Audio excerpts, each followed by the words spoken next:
Oh, we're here. All right, guys. So you've seen that while we don't necessarily have both of our teams here in spirit, we have got themselves those little lions, and of course they've got the spirits of lions there as well. Don't you agree, Sutty? Yeah, very good. Love that one. Yeah, of course, they're not here with us today, but as you said, they have the spirit of lions. I absolutely love that. So yeah, it's a shame that they won't be with us today. It would have been a fantastic experience for them to kind of be here, with us, and kind of have that experience. And it'll be interesting though, because as we said, that there are two different kind of situations happening here. We have one that's going to be playing on stage. There is the playing in front of a live audience, and we're not too far away from them playing as well. So there's two different factors compared to the people who maybe they're not as up for it, but they are in the comfort of their own home with their own setups. They kind of know what's going on. So yeah, it'll be interesting to see that kind of clash of maybe we'll see which one is better.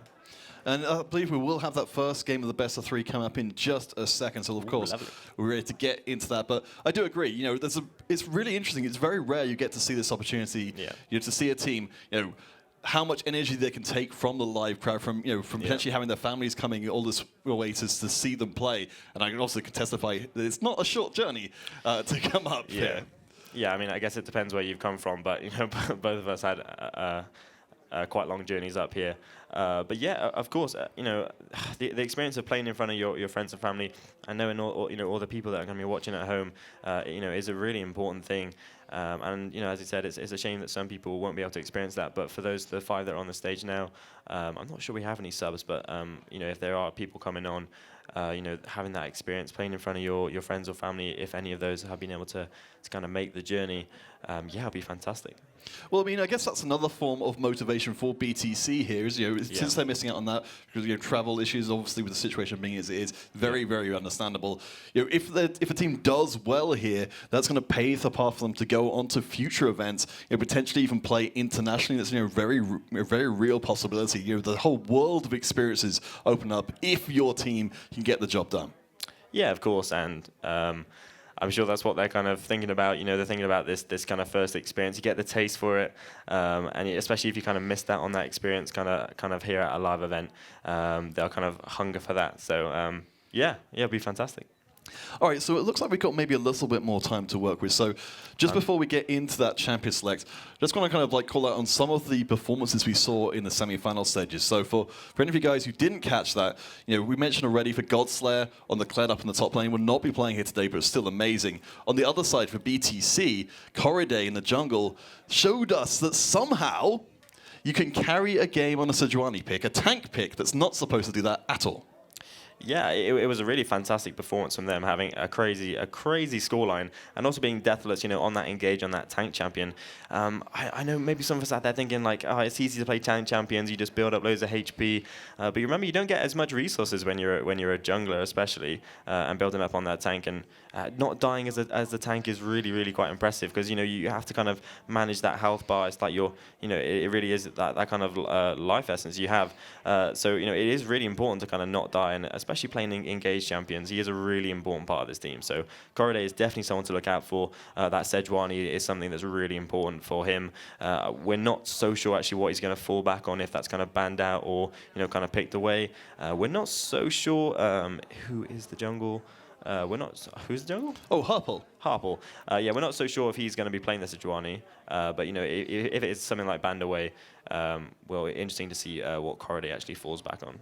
Yeah, so Harple in the jungle for the Exeter squad, definitely playing a very different style, still able to carry, but notable for Harple. So with the KDA, how many kills, how many deaths, how many assists. If you're playing safe, like Corriday is playing, then you'll get a high KDA. Yeah. If you're playing that you don't care for your life at all, you'll get Herple's KDA. Yeah, which is to say, they're willing to start a fight at all times, and they're not going to preserve their life to do it. I mean, you said, normally that the tank is the first one into the fight, and usually the first one to die. But Corriday somehow managed to get around that. For Herple, they're more like they're going to start a fight with everyone. They'll die during the fight, but their scoreline, the amount of kills, the amount of assists they generate for the Exeter squad tells the story that they're still essential to how the team functions. Yeah, definitely. And in the state that League of Legends is right now, the jungle is just so important. And sometimes at the end of the day, today is not about having the best scoreline. It's about taking that trophy home. That's what these guys are here for. As you said, this is the Division 2 finals, so that is what Harpal is here to do today. As you said, not really a KDA player, but he will definitely get the job done. I think I disagree slightly with what you said about Corriday. You said maybe playing a bit safer. I don't think he was playing too safe in that semi-final. He was getting stuck in there, but still kind of able to manage his life bar and do really, really well. So, I mean, if we're talking about the different roles that players have for teams, because as I said, in some cases, in some players, it's their job to provide the situations for their teams to thrive. If we talk about the bot lanes of both of the teams, those are the ones that receive the benefit of all those other plays happening on the map. Yeah, of course. The bot lanes for both these teams is really where the action is at.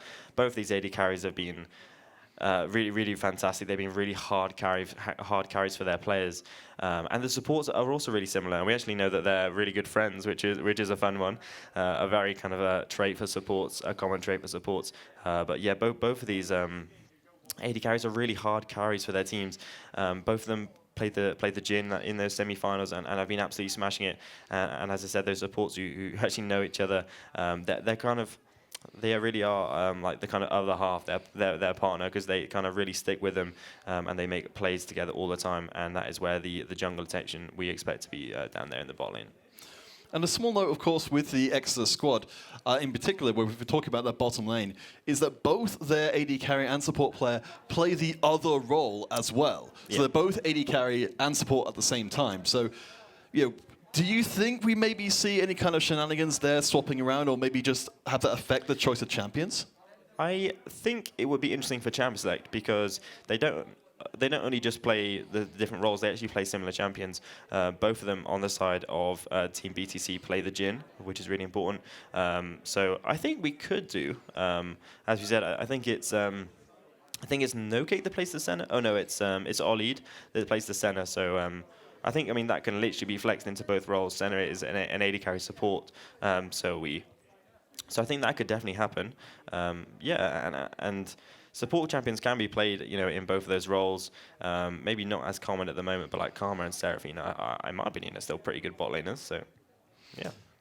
And of course, we haven't had a chance to talk about the mid lane as of yet. So I believe unless we've had any last-second changes, that's going to be Botti for Exeter versus Crouching Jaeger. Both of them have had pretty solid performances, though not necessarily standing out hugely. That has changed a little bit for Botti recently, though, with more of a move towards, away from mages and towards really in-your-face champions like the Pantheon. Yeah, our kind of first impressions of both of these players were they were going to kind of play the mid lane mage matchups, which is totally fine, and both of them played it really well in their kind of semi-finals. But Botti has been kind of moving away from that, as you said, the Pantheon. That's definitely a much more aggressive pick than the kind of the Syndra and the kind of mage matchups.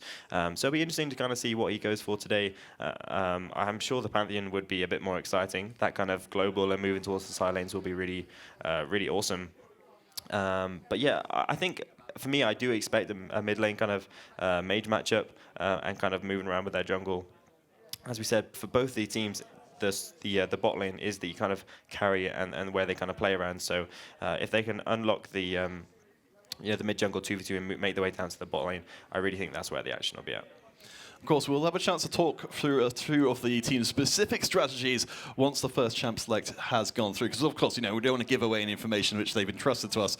They've been very generous. Of course, yeah. But so let's talk a little bit wider then, in terms of, we're in patch 11.13. We've got pretty significant changes coming in there, some of which are affecting our players directly and some of which are affecting the game overall. I mean, Sati, from where you're sitting, what kind of picks or what kind of parts of 11.13 do you feel like were the most impactful, the most highlightable, let's say? The first one is probably the Viego one. I'm sure maybe Viego's not quite as strong as Gwen right now, but one of the brand new champions, very broken. But the laning from Viego has been nerfed quite significantly. The healing on minions have been like halved. So I think that's a really important one. We do actually have the jungle who does actually play Viego. So it has also been buffed, not just nerfed for the lane, but it has also been buffed the kind of missile speed of that. Is it either kind of Shroud? Oh yeah, the mist, yes. Yeah, and he also gets extra bonus movement speed in there. So that will make a difference actually for Exeter College. I think the Viego is probably an important one, a really, really strong champion right now, and has been buffed in the jungle, which is a buff directly to Exeter. And we did mention, of course, as well, as I believe we won't be too long off of that first game of the best of 3 at all, that we did see, I believe, for the BTC side of things, mentioning, Turtle Archer, the Tam Kench and the Teemo, 11.13, seeing those major changes to Tam Kench. The Tam Kench, yeah. Giving them potentially the chance to step out of that support position, the Devour no longer a basic ability, and a lot more of the other power kind of shifted into their laning. Yeah, of course. I think that the Tam Kench is probably, as you said, will kind of move away from the support a little bit. It seems to be really strong. I kind of love the changes that they've gone with, especially the W for me. I mean, yeah, maybe it will be strong in the lane. Tam Kench used to have a really strong laning phase, but for me, that W really helps you kind of get out of the lane and kind of move around with your jungler. We do think that. We do think that Corriday kind of will invade. He is like an aggressive player. We said we had a lot of kills and a lot of assists, very few deaths. So I really love to see, if Tam Kench is like pulled out and is played, I'd really love to see him kind of using that W to kind of team up with Corriday there in the jungle, and yeah, using this Tam Kench. But as we said, Turtle Archer has played a lot of this champion, and I really think that he could really make a good use of it. And another kind of 11.13 wanted to bring up, it changed there, is the Anathema's chains. Oh yes. So for any of you who are unaware, it lets you kind of bind to an opposing champion, which is a very unusual thing to be able to do. Normally you bind to your teammates, but in this case you're kind of building up enmity towards your opposing player and actually cutting out the damage that they'll do to you, as well as actually reducing their tenacity, their ability to shrug off crowd control by 20%, which I believe can potentially take them into negative numbers. Yeah, which is really important. I think I actually really love this item. It's quite a cheap item, 2,500 gold. It could be something that's kind of picked up on supports. We were talking about Morgana, which we think might come out today from Ollie. From Ollie, I guess we'll call him Ollie, from Ollie, and also we think that they might play the Nautilus. So I think this is a really fantastic item. I think tenacity was probably a bit too strong. I think the kind of instant tenacity you could kind of get off Mercury Treads was a bit too much. I played a bit of support, and that really frustrates me. So I kind of really love this new item, and I think it's going to be picked quite a lot. The kind of other one with the tenacity is the kind of Abyssal Mask. Kind of any kind of tenacity applied means you do more damage, and that's been a kind of first item for kind of champions like. For Nautilus and Leona, really strong champions in the meta. So I think this is a really good item, and we may even start to see kind of mythics on third with Abyssal Mask and Anathema's chains. Chains. a lot of chains. Yeah, it is chains, isn't it? Yeah, chains. Of course, we've also got the. I think people are a little bit more iffy on, I believe, the Shipbreaker, Hullbreaker. Yeah. It's kind of a replacement for the Banner of Command. But we'll come back to that a little bit later on because we've got our very first game for you. It's going to be absolutely fantastic stuff. So we get to see Turtle Archer and BTC over on the blue side. For Exeter squad over in the red, let's get our first bans underway. Yeah, so first of all, that Kai'Sa banned out. Maybe slightly not as popular at the moment, but a really important champion there for Serpent. That's been taken off the board straight away. And we've talked so much about Tam Kench, and it's banned out straight away. I can't say we're too surprised, but yeah, as we said, that has been banned away. And also we see Orianna coming out as a ban. As we said, we do think that the mid lane matchup will be a kind of a mage matchup, but it's interesting to see that Orianna is taken away. Again, the Sejuani, one that we've spoken about quite a lot. Corriday had such a fantastic performance on that. It's been taken away. Another jungle champion has been taken out, that Graves. Herpel in the jungle has been absolutely spamming that. One that we kind of thought might come out, as we see a Teemo hover there. I kind of completely love that from Turtle Archer, as the Shen is logged in. So this is interesting because we were wondering coming into this one how much of these games were going to revolve around how coordinated the team was across the whole field of battle. And Shen, of course, a fantastic way of reaching out from one lane to another as Morgana is locked in. We talked about it as being a high priority, and it looks like the top lane will be locked down with a big pile of hit points, the Scion. Yeah, so we spoke very briefly about that Morgana, but that has come out for Ollie there in the support role. This is kind of the champion that they kind of play quite a lot of, so not too surprising to kind of see that come out. And, you know, Swiggity Swoody, we weren't so sure what they were going to play. He is kind of new to the top lane role. It was actually Botti in the mid lane. He was kind of playing mid lane 1v1s with top lane 1v1s with Swiggity Swooty to kind of help them out there. So it is interesting to see that, you know, that he will definitely just be playing as a weak side role there in the top lane. So not too surprising to see that come out. And here we go, the Shyvana for Corriday. So we weren't so sure what he was going to kind of bring out. Shyvana and the Xin Zhao were kind of the two that we were kind of thinking. But with that Sejuani, that really strong pick for him banned out, he has fallen back onto that Shyvana.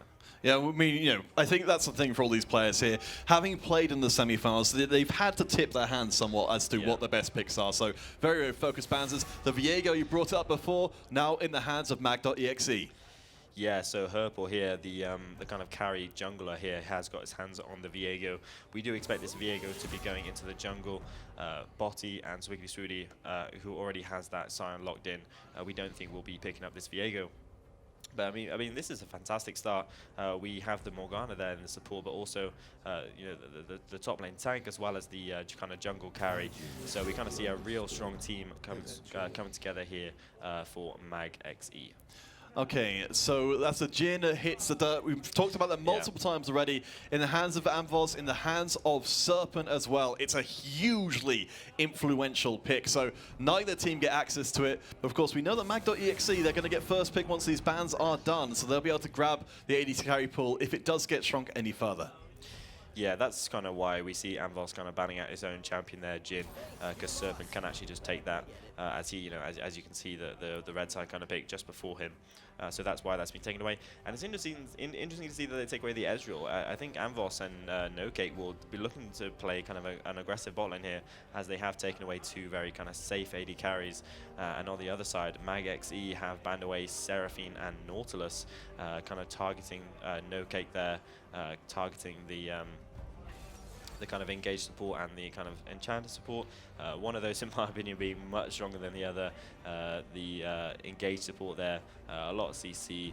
We spoke about kind of the new items and kind of the tenacity changes. So no, not surprising to see there, but the Xerath is something that is a little bit surprising. This could actually go into the bot lane role, but I'm guessing we're expecting Botti to play this in the mid lane? Yes, so I believe for our extra side, because we are playing on the live round, we'll maybe seeing a little bit of swapping around there as, uh-oh, yes, I think you are right to gasp, because Amvos has thrown down the gauntlet in the bottom lane. We don't know what Serpent will be bringing out, but we know that Amvos will have that Draven, incredibly potentially powerful. Yeah, I just spoke about, you know, maybe playing an aggressive bot lane, and that's a Pyke locked in as well. So a Draven Pyke locked in.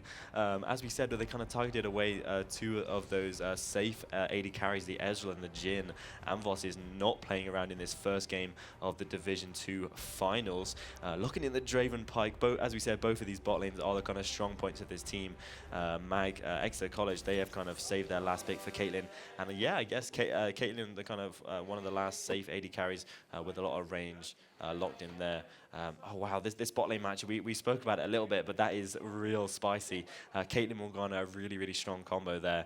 But you know, we kind of expect them to have range and have damage in this lane, but will they be able to kind of get the what's it called, the Black Shield timing onto the Caitlyn to kind of save him from the Pyke, or will Amvos and NoCake kind of run away in this lane?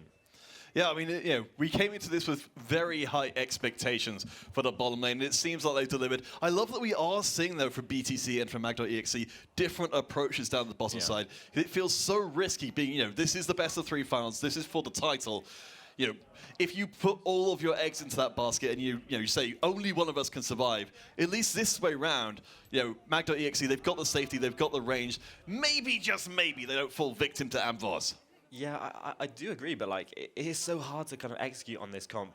The Morgana Caitlyn comp is really quite a hard one to kind of pull out there. So yeah, as you said, they do have a lot of range, but it is really quite hard to kind of play out one of these comps. So really interesting champions. It is actually a mage matchup in the mid lane, but a little bit different. Silas is definitely a mage. It's kind of his whole story that he's a mage, but you know he's a bit of a skirmisher there in the mid lane. So we do have a mid lane mage matchup, but the Xerath from Botti, not one one that we kind of saw coming, and definitely not the Pantheon. Yes. I mean, it's a little bit of a shame, but Yeah. honestly, we've still got, potentially 3 games total to get through. Hopefully. So, yeah, we're very much hoping this goes all the way to those 3 games. Of course, these teams, they've worked incredibly hard to get here. They absolutely deserve to get a full best of 3. Yeah. Either live or from home, as BTC is going for. But now we've been through the Champ Select, we've got an idea of the teams as a whole. And we can reveal a few of the secrets that we learned from the teams coming into this one. We knew that Exeter, in particular, mag.exe, they have been practicing trying to play around the map as a whole, to try and have things from very long range. Now, while they've got long-range bottom lane, they don't have a map-wide bottom lane, or indeed, the Shen that's actually in the hands of BTC that can go anywhere on the map at all. Yeah, it will be hard for Exeter to kind of make plays around the map, especially with Shen being able to answer. They can really kind of play for a lot of pressure in the lanes, though. Caitlyn Morgana, if they are kind of shoving in and they have the jungle pressure as a kind of a jungle bot lane and support 3v3 there on the bot side, they can play for like bot lane dives and kind of playing to kind of kill the tower, get a lot of plates and kind of shifting their bot lane around the map, getting them up towards the top side, taking early dragons, taking early heralds. So they can kind of play that map pressure, as you said, working really as one unit. Sion for Swiggity Swooty on the weak side. He's probably the best weak side champion in the game. Obviously, Sion, if he's being dove, he kind of comes back and kind of clear the mini waves. So we can kind of see that come out from Exeter College. Quite a cohesive team comp. The Pantheon. It sounds ridiculous, but they kind of have, the Pantheon and the Xerath have similar things in the fact that they kind of affect the side lanes. So Xerath has, that really long-range ultimate and can affect any kind of bot lane dives while still being able to protect his mid lane tower.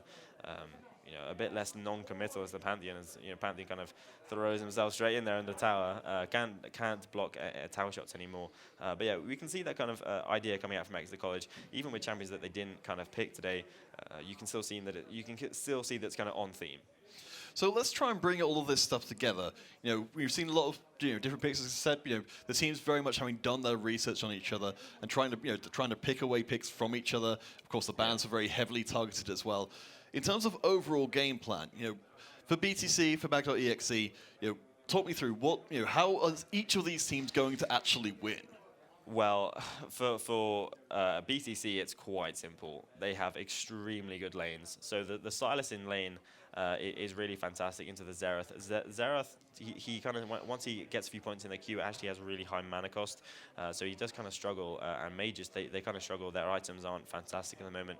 They did get reduced in price a little bit on this patch. But for this mid lane matchup, I don't think that's going to make too much difference. So for BTC, for me, it's real simple. It is about these lanes. They have the Draven Pike into Morgana Caitlyn. That is going to be 50-50. That's going to go one way or the other, to be honest. The Draven is a fantastic laner and still really quite strong. Has quite a lot of build pass, whether it's the lethality or whether it's the crit. We'll see. But for BTC, it's definitely their really strong lanes. Okay, so if we go through the lanes, for mag.exe then, we talked to them before. We know that they have been more recently trying to play for the extremely early game. One of the things they told us was they actually managed to beat some of their scrim partners ahead of the surrender time. So 14 minutes 30, they put the Nexus down literally before you're allowed to surrender in the game. Have we got any element of that here for them? I mean, yeah, definitely. I did speak about the kind of strong lanes here for BTC, but the bottom lane for Exeter isn't exactly like a pushover.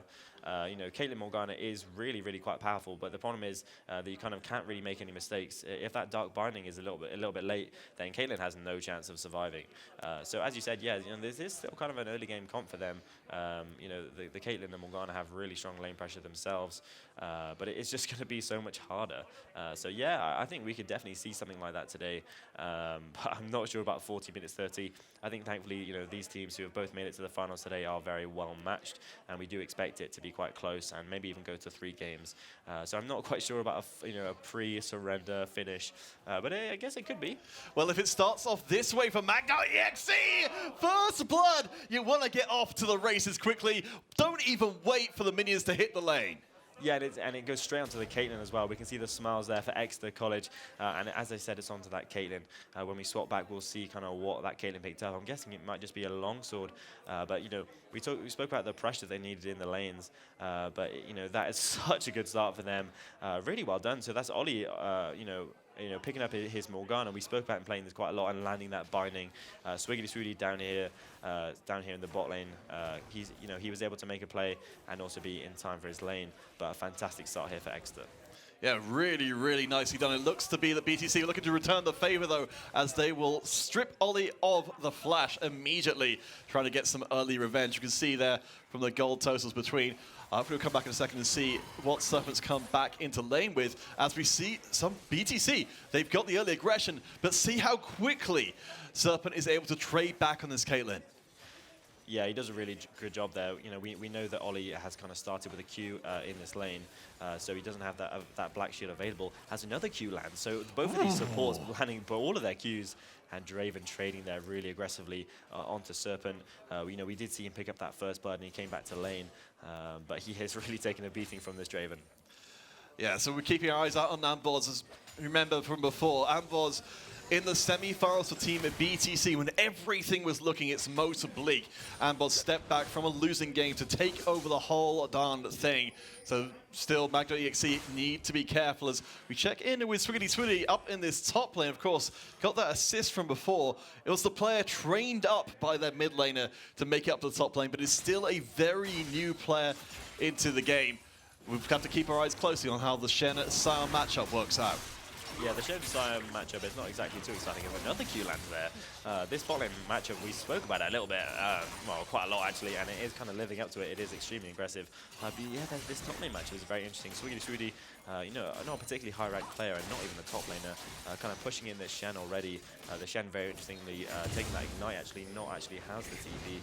But Swiggity Swooty is CSing quite nicely actually, and has made his way in, as we might see a blue buff steal here already.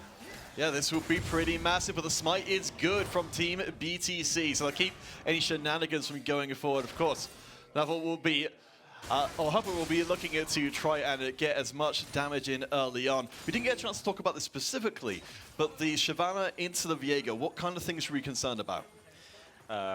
The Viego is so much stronger than the Shyvana in the early game, but the thing is the Shyvana will farm a little bit faster.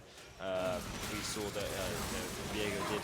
Oh, hold on! The Serpent grabs another kill, and it's going under the tower for another one. That's 3 kills so far. The bottom lane living up to the hype. Ollie JD does not miss a Dark Binding. He just refuses, man. So he lands that Q, and the kind of...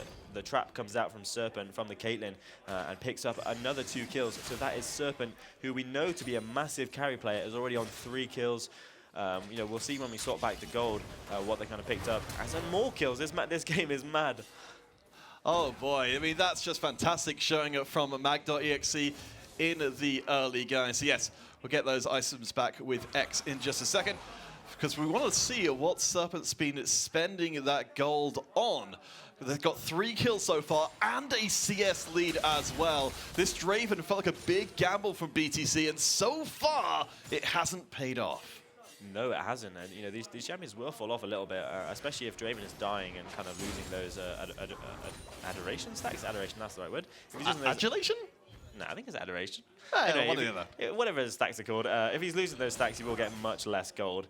So it's really important that he kind of doesn't die in this lane. And I don't really think he was expecting to die in this lane.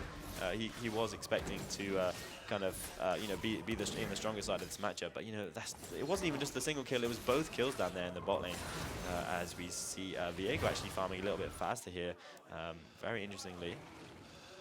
Yeah, so far it's been looking pretty darn good for them. Though keeping pace is Corridor. We know that Corridor certainly before was able to provide a carry performance on the Sejuani. This, so far on the Shyvana, we haven't seen a ton, but once that level 6 comes in, that transformation, turning themselves into a dragon and accessing those enhanced abilities, then hopefully for BTC, they'll start to see some more action from there. Yeah, this Shyvana really doesn't do too much pre-level 6. As look at this trading in the mid lane. Wow, we can see Maleficent there trying to dodge away from the barrage provided by Botti, who we can see is, while the CS has remained pretty even up until this point, Maleficent will be forced back out of lane, have to TP back in, just to make sure they don't lose a ton of CS, which I think is actually going to Corriday instead. Exeter College are putting on an absolute masterclass in the laning phase here. I mean, I've played a good amount of Sylas, and I'm pretty sure Sylas is supposed to do much better in this lane. As we see another Riley there, so close, as the hook does come out, but there is no follow-up there on the side of BTC. But yeah, Xerath kind of pushing in this Sylas. Sylas obviously hasn't really been able to dodge enough skill shots in that lane, and has taken quite a lot of damage there. Sylas being forced back. As you said, it was Corriday though that kind of picks up the gold and the EXP from the mini wave, which will accelerate him much further towards level 6. And we were kind of speaking about it briefly until some of the kind of action in this lane, in this game, sorry. But yeah, Shyvana pre-level 6, as they has actually just hit that level 6 ahead of the Viego, a little bit behind in CS, but as you said, kind of picked up the lane EXP there with Maleficent basing. Yeah, so as we check in on the items, we've not got any of the major completions as of yet, but Moonquiver coming in for Serpent, of course. You mentioned has pulled ahead in this bottom lane. Has got themselves a pickaxe as well as the Moonquiver, so they are hitting pretty darn hard right now. But Amvoz on the Draven, they need something big to happen for this lane, because up until this point, it just hasn't been going, and it starts to make me wonder, Sutty, if maybe No Cake would be better served, and maybe the entire bottom lane was leaving that bottom lane behind and going for a roam instead. Yeah, I think we can kind of see it a little bit here. They're kind of doing it on their own. As the Shyvana roll actually comes in. Corriday could be in trouble here. The binding lands! These bindings have been absolutely spectacular so far. As Viego soul stealing, able to steal the abilities and follow up on the play. Mag.exe looking for another kill. It's Serpent with 4 kills locked down. Reset City. BTC trying to come in to salvage the play, but they just give more kills across. Mag.exe, 6 kills. They haven't even hit 10 minutes. Yeah, Herpal is putting on a masterclass. We spoke about him kind of playing these carry junglers and this Viego, which at the moment looks like it will be one of the champions banned out in the next game, is doing extremely well there. Kind of picking up that Shyvana first and then getting the resets and being able to kill Amvoz again. As we said, he was building up some of his adoration stacks, but they have been lost once again. We were talking about it briefly beforehand with the Caitlyn kind of speeding away with those items. This Draven is going to be so far behind there in the bot lane. He only had like 2 Doran's played to the, as Herpal actually, maybe even go out here. That is going to be the first kill in for BTC and Total Maleficent, who is one of the members of BTC, who's been doing it pretty well for themselves. They've kept up on CS, and of course, we're remiss to not mention this before. The Sylas, the ultimate stealing character. What kind of ultimates were we looking for Maleficent to make the best use of? I think he has a few options. He has quite a few long-range ultimates, actually. He can kind of take away the Xerath or the Caitlyn. He can also kind of move into the river and kind of affect the side lanes. But the other one is the Morgana. Morgana, a really big kind of team fight ultimate. It doesn't just kind of do damage on cast, but it also gives a movement speed, which is really important for a champion like Sylas. Sylas does have probably more than enough mobility in his kit, but this kind of movement speed that you get from the Morgana will be really important for him. But as you said, yeah, actually he kind of was pushed back in that lane, remember, but he has seemed to be able to keep up in CS as he's catching a wave now.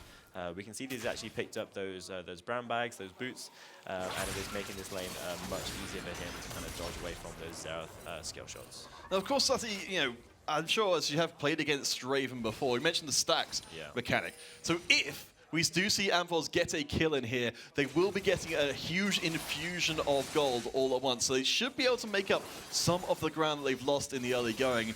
I think maybe, just maybe, we're seeing from Mag.exe an awareness of that's more a possibility. Now there's a couple of items there as in comes the play. Shyvana going to lock it in place, but there's going to be surely the first kill. Morgana does at least get the stun down, but Serpent gets unstoppable. They're going to turn the play 2 versus 3. Team BTC make the play and give over the triple kill. It's a triple kill for Serpent, who actually does madness in the bot lane. He has 7 kills. He is part of all kills here for Exeter College, even a part of that first one. He got that kill. We are for sure certain that he will be based and he will be able to pick up his mythic item now. But that's another triple kill for him.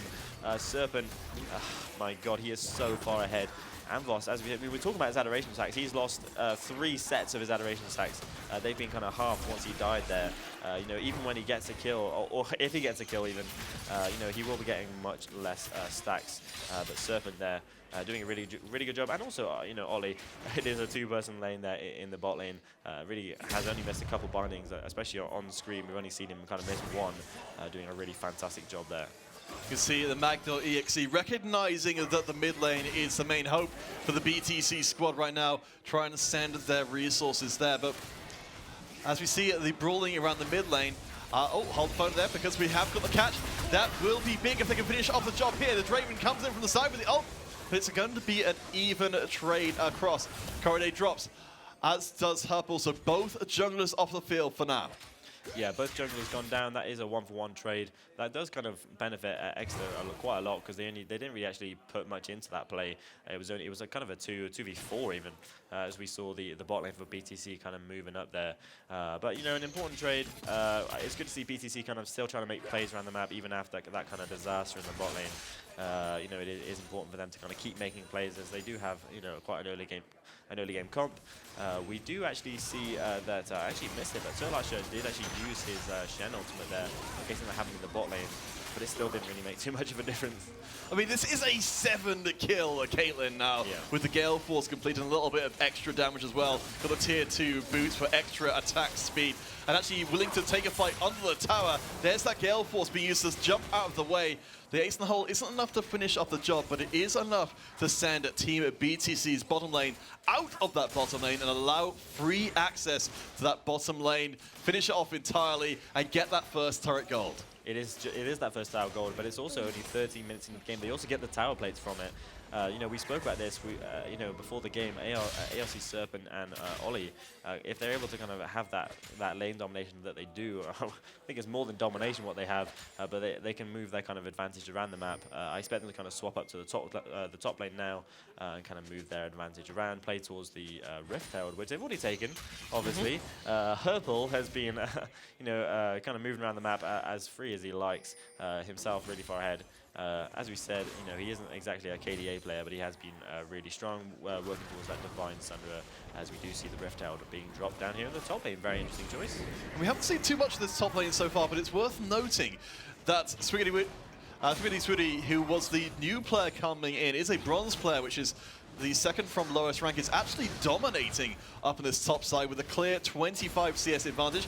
We'll get a visit from the Gank Fairy of Corriday, which will stop, I believe, at least some of that Herald crash from going in, but it's still a major advantage. And Mag.exe, the Shyvana up in the top lane means it's open season on this second Drake. Yeah, it is interesting to see them kind of drop that Rift Herald towards the top lane. I think they just wanted to drop it before plates fell. But it's also very crazy to see the fact that Exeter College dropped the Rift Herald in the top lane, but they were also able to move down as 4 and take the dragon. So that's the second dragon for them. We see that they have the Cloud and the Infernal. Actually really important. They have 4 champions that use that really, really well, as Corriday maybe go out again.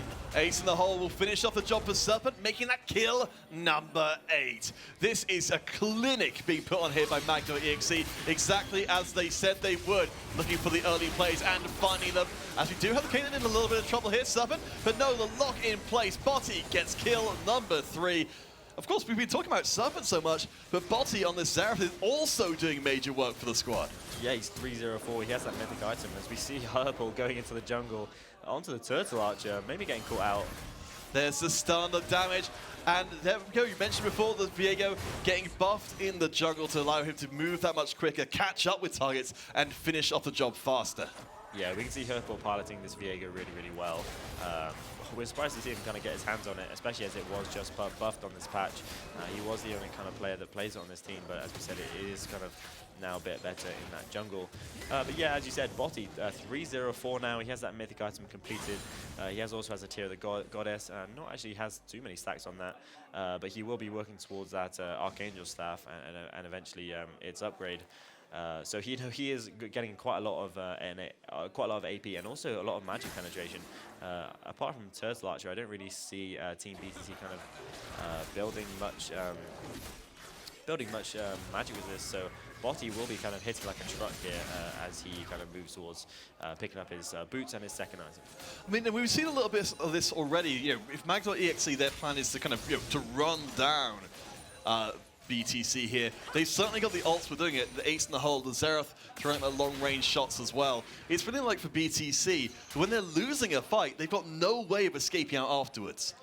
Yeah, and I think it's more on Exeter College for me. You know, we spoke about it a little bit, but you know, this comp is really quite hard to execute from Exeter College. You kind of have to you have to play your ranges really, really well. Obviously, the Caitlyn and the Xerath have long range, but they don't have very many escapes and they don't have very much HP.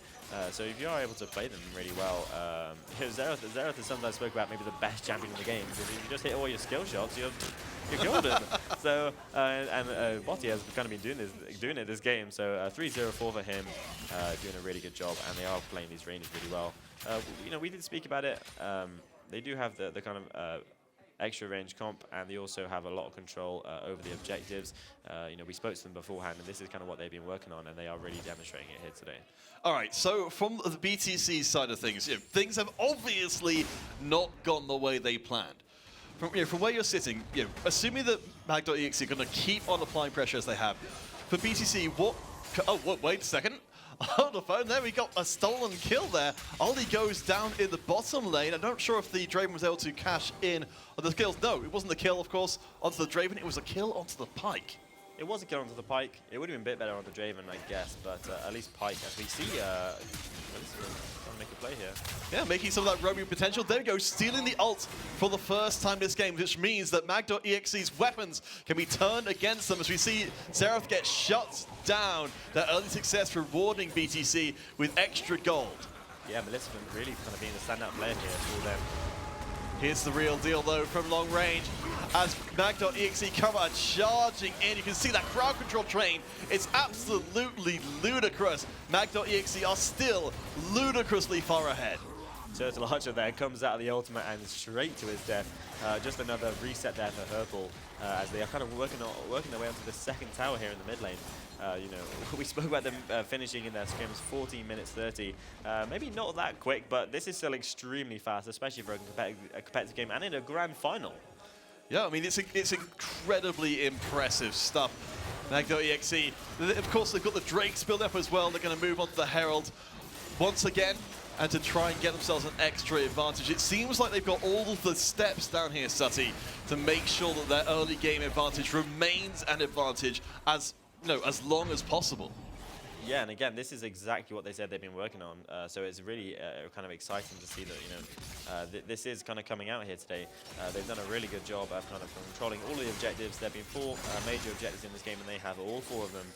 They dropped the Rift Tower there in the top lane, and they do have their second now, which I'm not even sure where they're going to use it, to be honest, because they've broken 4 towers already. They can kind of break those inner ones on the top and the bot lane. But I mean, they could just make a charge there in the mid lane and see what they can find, especially with the dragon spawning. Dragon spawning right now, they could have dropped it, but I don't think they're going to be contested here at all. No, I mean, we've got the attempt at vision for the Black Shield of the Morgana from Mag.exe. Ollie is going to keep them safe. There is still vision over that Drake, so we might see some shenanigans across the wall. And it's a steal from BTC. Some good news in a game where they really need it. And it's maybe a step too far. Okay, Barrage will get the kill back as Serpent. Grabs another kill, but it's a shutdown. Corriday, it's going to drop to Botti. Mag.exe, they make it out without the Drake, but with the kill advantage. Exactly, it is a 2-for-1 trade there around the Dragon Pit there. But it is actually Team BTC picking up the Mountain Drake, and I was speaking a little bit about they're not really getting too much magic resist, but that Mountain Drake will help out a little bit. So an important steal there from Corriday. It does kind of feel like they kind of are kind of slowing the inevitable. We didn't see Amos actually pick up that kill as well, which would have been really important to kind of cash in on those adoration stacks. Oh my god, No Cake there taking quite a lot of damage, nearly being killed under his inhibitor tower. We can see just how far ahead Exeter College really are, even after that team fight that went, pretty even. Okay, so let's check in for BTC, because we didn't get a chance to finish this conversation before. The good news is Maleficent on the Silas in the mid lane has got 3 kills so far. Has got some potential to pop off here. What are you doing if you're BTC to try and salvage what's looking like an unwinnable game? The most important thing here is to kind of make sure that your kind of jungle Shyvana, which does scale well. Obviously, Corriday is kind of 0-6 here. Does have that first item and is making their way towards their mythic item. But it's really important that they kind of ward their entrances to their jungle and make sure that the Shyvana can kind of farm those jungle camps as best she can. So that's kind of the most important thing, making sure that they are still kind of getting some resources and making sure that Exeter College aren't kind of like starving them out of their own jungle.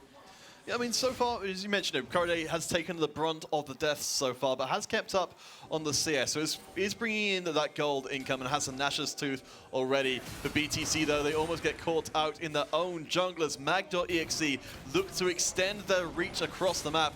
We wondered where that Herald was going to go to. It's going to be going to the top lane tower, but where are Mag.exe going? Exeter College look like they're not really too actually bothered about this tower. It's just a bit of a distraction as they were moving towards the Baron. It doesn't actually look that they're on it from the mini-map, as we may see them trying to make a play here on the top lane.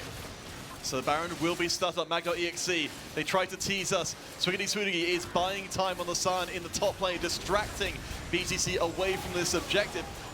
Here they come, they arrive to the fight. I think that's the first time we've seen that ult being used. Unstoppable Force allowing to enter the fight from very long ranges. Serpent picks up kill number 11. A double kill, of course. And Team BTC, any chance of them contesting this Baron just went out the window. I mean, the biggest problem for BTC is the fact that their Draven is actually in the bot lane. So that was a 4v5 there on the top side of the map. He did kind of shoot the ultimate there towards the top side. But Exeter College, who were really far ahead in the first place, have now picked up that Baron. They've already taken 5 towers in this game, so they kind of moved their way swiftly. And their next target will be the base of Exeter College. A really fantastic performance here from Exeter College in this game one. As we spoke about it a little bit, but there is the pressure of playing on stage, and there is the pressure of people watching you live. I think most of us, including probably both of us, have probably never experienced that before. But Exeter College have come out swinging here, and Serpent, who we did speak about being a carry, to be fair, is 12-0-6. I mean, this is what happens when you've got a strategy and it's executed on flawlessly. I think you're talking about those LAN nerves, that live event nerves. I guess it's going to be so much easier to control those kind of nerves when you're running a play that you know back to front. You know exactly what needs to happen at all times. You can just focus exclusively on the game. And what we know about Exeter College, we were able to speak to them a little bit, is that this team really did come here to win. We spoke about Botti and Swiggity kind of playing top lane 1v1s, kind of helping each other out there in their kind of laning phases, but they have been working so hard to get to this point. Turtle is going to get put under pressure and destroyed by the Arc Serpent. As Mag.exe, they might actually have some designs with this Baron buff on opening up their first inhibitor of the game. So far, it's been all about Mag.exe. It's still dangerous, though, as the minion wave does get cleared out pretty well by BTC, leaving only that Empower Cannon minion pecking away at the tower. But this is exactly the kind of position that Exeter College want to be here. Now, as we said, we spoke about them having such long range. The Xerath and the Caitlyn are such good siege champions. There's the dash forward from Mag.exe. As the Arcane Barrage doesn't get the kills from before, but he does catch the Shyvana, and there's the instant deletion. Corriday is off the field, and chased out of their own base is Maleficent. It is looking like any hope of BTC is getting quickly squashed here as we now move on to the Nexus Towers. Look how quickly Serpent deletes No-K. Serpent there has 3.5 items. We see him with the Collector. We do expect Exeter College just to kind of end the game here. They have the mini wave, they have the Baron buff. There are 3 members dead there on the side of BTC. This game has been such a quick one, maybe not as quick as their scrims, but such an impressive performance in the first game here from Exeter. Yeah, Team BTC just getting absolutely annihilated here. And Serpent going to end up this game with 15 or maybe even more. No, it's going to be more kills. 15 kills. This is beyond ridiculous. And I mean, BTC here in our Division 2 finals, they've got a lot to think about coming into game number 2. I mean, yeah, they definitely do. I mean, they did kind of just get schooled, to be quite honest, from Exeter College there. Exeter College playing so fantastically well. I think I still love the idea from BTC, though. I don't have a problem with the kind of things they drafted, and also I don't think they're going to lose any confidence. I think it's really important to speak about. That is their first loss since their one loss in group stage. and that was, a while ago. So, maybe they don't even know what what defeat feels like. Sorry. So, a fantastic showing from Exeter College, but BTC they do need to be bounced back. But I think I have faith in them. That is their first loss in quite a while, as I said. So let's see what they can come up with for game 2. So, I guess before we do get to that, as you mentioned, both teams coming into this one undefeated. Yeah. I'm kind of curious as to what you think. What are the kind of reset avenues here? What was the good news from game number 1 that BTC can maybe try and build on? What foundation did they have there? The biggest thing was Maleficent in the mid lane. Not someone that we kind of knew too much about, and was kind of a quiet one. But they farmed really well. Even they kind of took a bit too much damage in the laning phase. But they farmed well, and they were able to make plays. They made a TP play down there in the bot lane. But he looked fantastic. So I think Maleficent is probably the kind of standout player there for BTC. But I think we still have to have faith for Ambos. He maybe struggled a little bit in that laning phase. They made the 3v2 play there in the bot lane. But Amvos, we have to believe in him. He did play really, really well in the semi-final. As we kind of head into some replays now.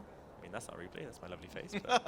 All right, so it all started here with this level 1 play from Mag.exe, getting the kill exactly where it needed to be onto Serpent. Yeah, and this kind of set the tone for the game, to be honest, as we saw them take that first blood, Serpent getting that second kill there, and a third one diving into the tower, kind of using only one of his summoners, and Amvos kind of trading both of those summoners out, and just made this laning phase so incredibly hard. We kind of saw them came back with the items there. I mean, this was the kind of real turning point in the game, and maybe where BTC kind of lost faith in themselves, as Serpent really kind of gave them a schooling. Yeah, I mean, for BTC, it felt like they knew what they had to do, which was to get their AD carry fed, but then it turned into a triple kill against them, 2 versus 3. That's got to be devastating for your morale. Yeah, I think there was maybe a loss in communication, get their own AD carry fade, not the other one. So really fantastic job from Exeter College, obviously. Really strong performance in the bot lane, which is, not something, not unheard of. It's something that we kind of expected. But, from BTC, we kind of expected them to kind of make plays. As a team, we had this Shen. The Shen was really quiet. We didn't really kind of see them make any proactive plays. Shen, all of the Shen ults were kind of reactive, kind of reacting to what it was that Exeter was doing. So in the second game, I'd like to see Turtle Archer maybe involved a little bit more. Especially, they were taking off that Tom Kench. Maybe it's the Teemo in game 2. Maybe we have to see it. I mean, this was a big concern, wasn't it? As we see more and more evidence of Serpent building a legacy here. We talked about, coming into this one, for our players, this is a very, very significant event. It's their chance to take the main stage, to build a legend for themselves. For Serpent here, of course, the entirety of Mag.exe coming together to give them a performance beyond ludicrous levels. Yeah, I mean, there's playing well, and then there's getting 16 kills. So Serpent really showing up here. I think we can probably, after this first game, probably call them a stage player. I think that's quite safe to say. Obviously, not too nervous stepping up onto that stage. We do have quite a good few people here, so it is fantastic to see him doing so well. And as you said, he is kind of building up his name. People will remember this guy. 16 kills on Caitlyn. Not particularly. Not exactly a particularly common champion in the meta at the moment. There are things like, he got targeted in the Champions League as well. It was his Kai'Sa that was banned out on his side, so it is fantastic to see him doing so well. And of course, we can't say that without recognizing, Ollie on the Morgana. Yeah. Those bindings were crisp as anything. We're praising them specifically. I mean, they set up the first play. They set up so many more plays beyond that point. That honestly, I wonder what it's going to look like coming into game 2, given that BTC, they've now got, the full information. They didn't know this is what the Style Extra was going to be playing, because this wasn't what they did in the semi-finals. Yeah. So now they know that going into game 2, what kind of, there's only so many bans to go around, and there's a lot of stuff to ban. Exactly, that's exactly what I'm thinking. So, from our research, we know that Ollie is a fantastic Morgana player, and that hasn't changed. He was fantastic in Morgana. He spoke about it. He didn't really miss a binding. So there's that Morgana. They banned out the Sejuani. That's another one that has to go. The Viego was very strong. He looked extremely comfortable on that. The problem is he does have other carry junglers that you can kind of pull out. So I think BTC do have a bit of a problem in the draft. It'll be interesting to see kind of what they what they come up with in their break here in between the 2 games. But I think Exeter College, they do have still quite a few options. All right, guys, so we'll be heading to a short break before we get back to game number 2. For Mag.exe, they've certainly shown us an incredible performance of BTC. They'll have to win this next game to stay in the Division 2 finals. But don't go anywhere, we shall return, and of course, after Division 2 is done, we'll have the Division 1 League of Legends finals as well. So plenty more League of Legends to go. We'll see you after the break.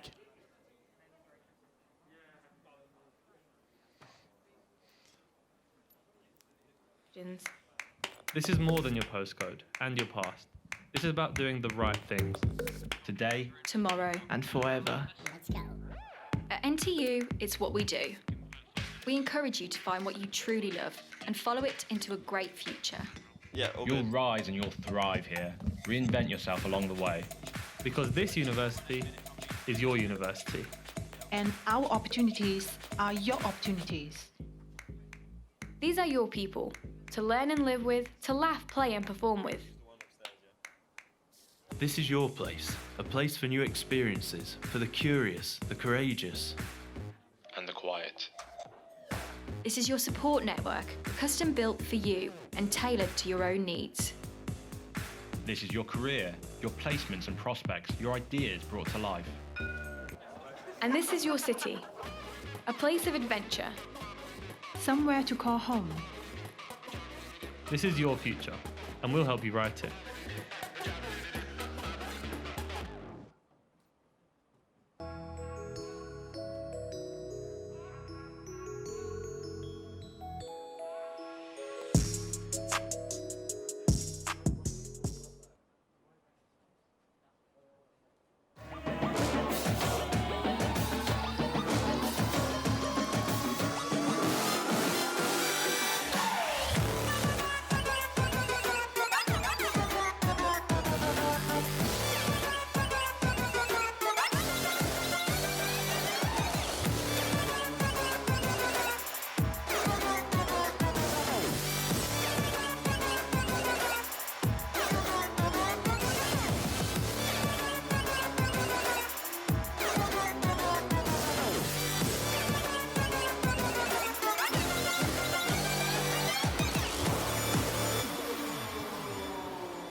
Pearson, in partnership with the British Esports Association, present the new BTEC International Level 3 in Esports, now available to international learners.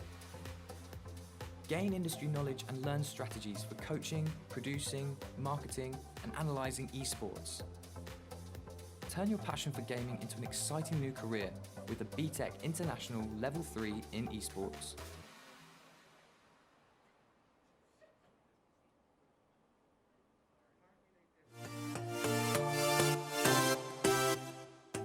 Hi, I'm Jin Rai, Head of Esports here at Confetti. If you're holding an offer with us, or you're thinking of applying to Confetti, we have some very exciting news. Confetti has been at the forefront of creative technology education in the UK for over 25 years, and we're making another step forward by launching our very own cutting-edge esports complex. Scheduled for this autumn, Confetti X will bring together years of expertise in live events, content creation, streaming, and competitive gaming. In the heart of the Confetti campus, the complex will be a space for students to access the very best facilities and technology for esports production and other emerging technologies. With our strong links with industry, we have ambitious plans to make Nottingham a major hub for esports, both at professional and amateur level. The complex will feature a 100-seater, 4,000 square foot multi-event esports venue and content studio, a 4K broadcast and content creation infrastructure, a huge 10-meter by 4-meter 4K LED video wall with LED wings, multiple shoutcaster and analyst rooms, green screen studio for virtual sets. It sounds impressive, doesn't it? But don't take our word for it. Here's Director of Student and Education Programs for Twitch, Mark Garvey-Kindela, who dialed in from Seattle, US during Confetti Industry Week. He was talking about Confetti X and the importance of studying a course that focuses on emerging technologies. When I look at a program like this, right, it's really, yes, we'll use esports as the catchphrase, but what you're really learning is emerging new and digital media skills, right? We're never going to go backwards to traditional linear media, right? This is the future. Live interactive media is a huge component of this as well. And I think that's what Confetti is so well situated to create, right? A lot of creative young minds applying themselves to state-of-the-art technology and creating content that fills a void in other people's lives. So I think with facilities at Confetti and a teaser, I've been given an insight into Confetti X, which is just mind-boggling. It really makes me just want to jump on a plane and move out there and take some classes myself and participate a little bit more. It's a really exciting time to be joining Confetti. So if you'd like to find out more about how we're delivering education for future careers in emerging technologies, feel free to contact me or sign up to one of our upcoming open days. Thank you.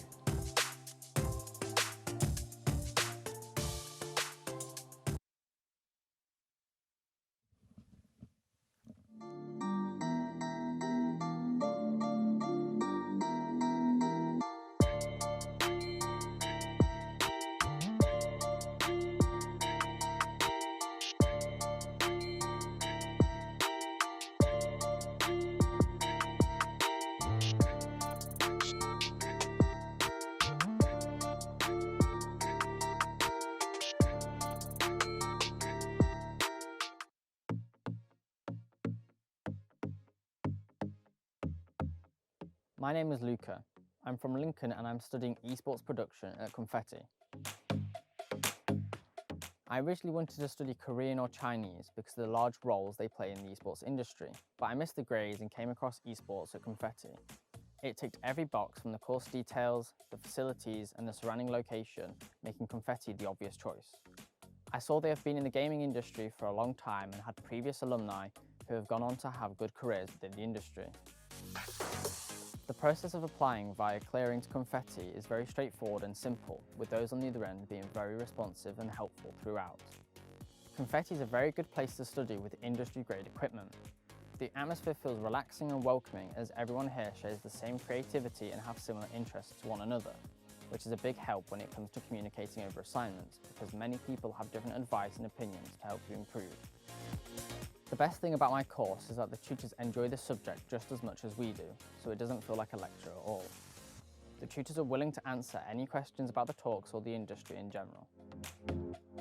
Confetti is a great choice because it has world-class equipment, lecturers that have experience within the industry, and connections to like-minded professionals.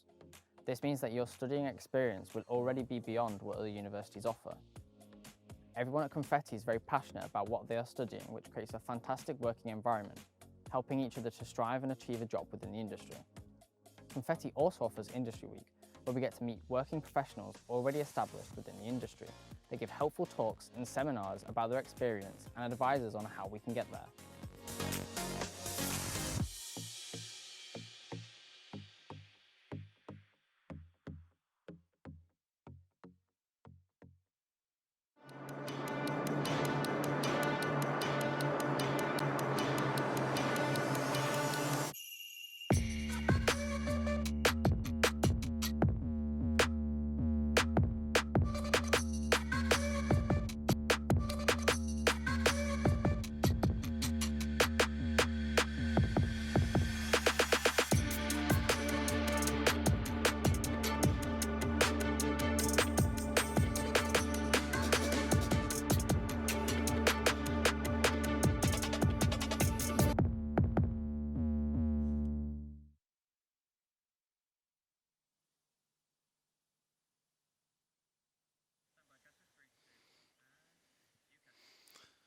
Welcome back, everyone, to the British Esports Student Championship Finals in Division 2. We started off our League of Legends day today with a pretty definitive win for mag.exe. And of course, Arc Serpent, taking the center stage with, I believe, 16 kills by the end of Game 1. An absolutely dominant performance, not just from Exeter College, but from Serpent. You know, we spoke about, it is a team game, obviously, and Ollie in the bot lane helped him out a lot. But on the Caitlyn, really hard carrying. But this is what we expected, I guess. Serpent and Anvos kind of battling out in the bot lane. We really need to see Anvos kind of step it up in this next game and kind of help carry his team. Yeah, I mean, we mentioned talking to Serpent via their coach, saying that they're from Romania, they've got family watching back in Romania. Oh, so, that's nice. Yeah. So we'll be, I believe, getting into our second pick and ban, and for BTC. Now over on the red side, the pressure is on for them to try and change their fortunes in game number 2, because game 1 couldn't have gone much worse. Too right, and not too much has changed as we see the Taumkench banned out again. So Tur's Larcher not having too much impact on that Shen has seen their Taumkench being taken away, as well as Sejuani from away from Corriday. Corriday did kind of really struggle in that first game. I think ended 0-8, maybe 0-9, as we do then see our first change in the draft, as Herpel is definitely not going to be playing the Viego. That first game was a little bit too strong, apparently, and BTC are saying no thank you to that. Yeah, and I think with good reason. We saw that, Herpel was all over the map, picking up objective after objective. Still playing to the same style. They didn't end up with the best KDA at the end of the game, even in a game that was that dominant, but they got the job done when it needed to, as it's looking like from Mag.exe, as well as that Taumkench, they're banning out 2 tanks, the Sejuani and the Nautilus. Yeah, as on the other side, BTC have been they just targeted away champions that were kind of picked in that first game. Ollie will not be on the Morgana this game, as Ollie actually first picks the Lulu here. Be very interesting to see kind of what is paired with that. I think we do expect that Lulu to be in support, right? Ollie does kind of play these Enchanter supports, so it'll be interesting to see what they pair up with. As the Twitch is actually kind of insta-lockdown on the other side, Anvos, who, as we spoke about, really needs to step up for his team. I really massive carry player for him is kind of picked up that Twitch, as Herpel, a really massive carry player, will be playing the Viego in the first game, and now the Rengar being hovered, which is kind of the other pick we kind of saw for him. I mean, the other one is the Graves, but that has been banned out in these last 2 games, and that Rengar is locked in. So another carry jungler there for Herpel. We saw what he could do in that first game, and we expect him to be up against the Diana on the other side for Corriday. Diana kind of much more a jungle champion now, as Sweetie is actually locked in that Orianna, but we expect that to be for Botty in the mid lane as Maleficent. He was probably the best performing player in that first game, and I'm sure it looks like BTC, the rest of the team agree, and they've tricked him on that Yone. That mid jungle 2v2 looks very exciting. Diana Yone, that's a lot of damage, and a lot of damage very quickly. All right, so on to the second phase of bans. So while BTC picked up their AD carry first, Mag.exe haven't picked it up at all so far. We did mention before, Serpent did get banned out fairly heavily in the previous game, still was able to function, but they will not have their Kaiser for this game 2 of the Grand Finals. Yeah, that was actually one of the ones that was banned away in the first bans in the last game. They didn't actually decide to take the AD carry as they did in game 1 as well until the second phase. They will be doing that again on the blue side. They will actually have to pick the AD carry before the 5th pick of BTC. But yeah, 2 of those AD carries banned out there, the Kaiser and the Kog'Maw. Kog'Maw Lulu, a really devastating bot lane 2v2. So that has been taken away, as well as the Kaiser. Serpent, a really heavy carry player, and we all know that Kaiser is extremely strong. All right, so, wait a second. Oh, wow. The brand coming in. We are seeing a different approach for Team BTC in game number 2. Well, I suppose last time around we saw plenty of aggression, but now we should get some crowd control to help make it stick. Yeah, and we see the Draven hold that. Oh, it's a Draven lock! Oh my gosh. So Serpent has kind of taken up the mantle, trying to show Anvos how to play Draven, I guess. Draven Lulu, what a bot lane. Very interesting, as it looks like, this time they'll be saving that top lane pick for Swiggy Sudi last one. And it looks like he's going to pick the Sion anyway. We thought he might have actually struggled in that first game originally, but he seemed to do extremely well. He did more than keep up in CS. He was actually ahead and kind of had the push in that lane. So a really good job there from Sweetie. He's back on Scion duty, back on weak side duty, as we see the Malphite Scion matchup in the top lane. Wow, how exciting. Well, this is puzzling because we came into this one expecting to see Turtle Archer to try and take advantage of the relative inexperience of their opposing top laner, but instead of taking that Teemo, or indeed anything slightly more sensible that can do that, they've gone for playing entirely for the team, and that's one of the criticisms we leveled at Turtle Archer in the first one. While they had the Shen, who should be making a big impact for the team, they were never able to find the right moment. Yeah, and maybe his confidence is knocked a little bit, just because that Shen game he was not particularly impactful on the game, didn't have any kind of proactive Shen ultimates. So going towards another team fight champion there in the top lane. And they do have like a real strong team fight comp and a really strong wombo combo. They got the Diana, the Malphite, the Yone. Well, if all those alternates kind of stacked on top of each other, that sounds pretty dangerous. Well, yeah, I mean, we saw from level 1 for mag.exe in the first game, how they were able to establish themselves extremely well, getting that level 1 play. Oh, yeah. I mean, now that we're into game 2, with this being a best of 3 series, BTC, they've now been sent the memo, which is that mag.exe are going to be hugely, hugely aggressive from the very first moment. What do you want to see BTC do here to take account of that in game 2? I think that they just need to slow it down a little bit. That last game was very fast. It was a bit of a whitewash, and as you said, if they hopefully got the memo that Exeter College are here to play. Let's be honest. And that started level 1, minute 1, before the minions spawned. You said it in the first game. So you hope that, as you said, they've got the memo. They know what's happening now. They're awake. Maybe that is one of the problems of kind of not being here playing on stage, is that they're a bit too comfortable sat where they normally play their games. Getting out of your comfort zone is really important. So it's really important that BTC, they kind of set up properly. They kind of take it a little bit slower. I like to see just a kind of safe setup from their 5-man spread across the map, protecting all ramps into their jungle and making sure they're kind of not behind before the minions spawn. Yeah, I mean, that seems like the first step towards making the way back in. But of course, if you're just joining us, this is the Division 2 Grand Finals. We're in game number 2, and mag.exe from Exeter College have already gotten a crushing first game victory for BTC. They have to turn things around. So that's the first step for BTC. What other steps, as we go through the game, do you think are going to be the most important? I think it's important that they kind of can actually get to these points where they can team fight.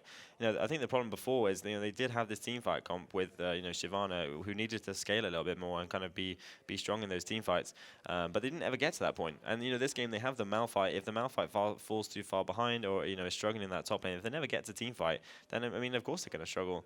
So we need to kind of see them kind of shore up their laning phase a little bit, making sure they're not kind of falling too far behind.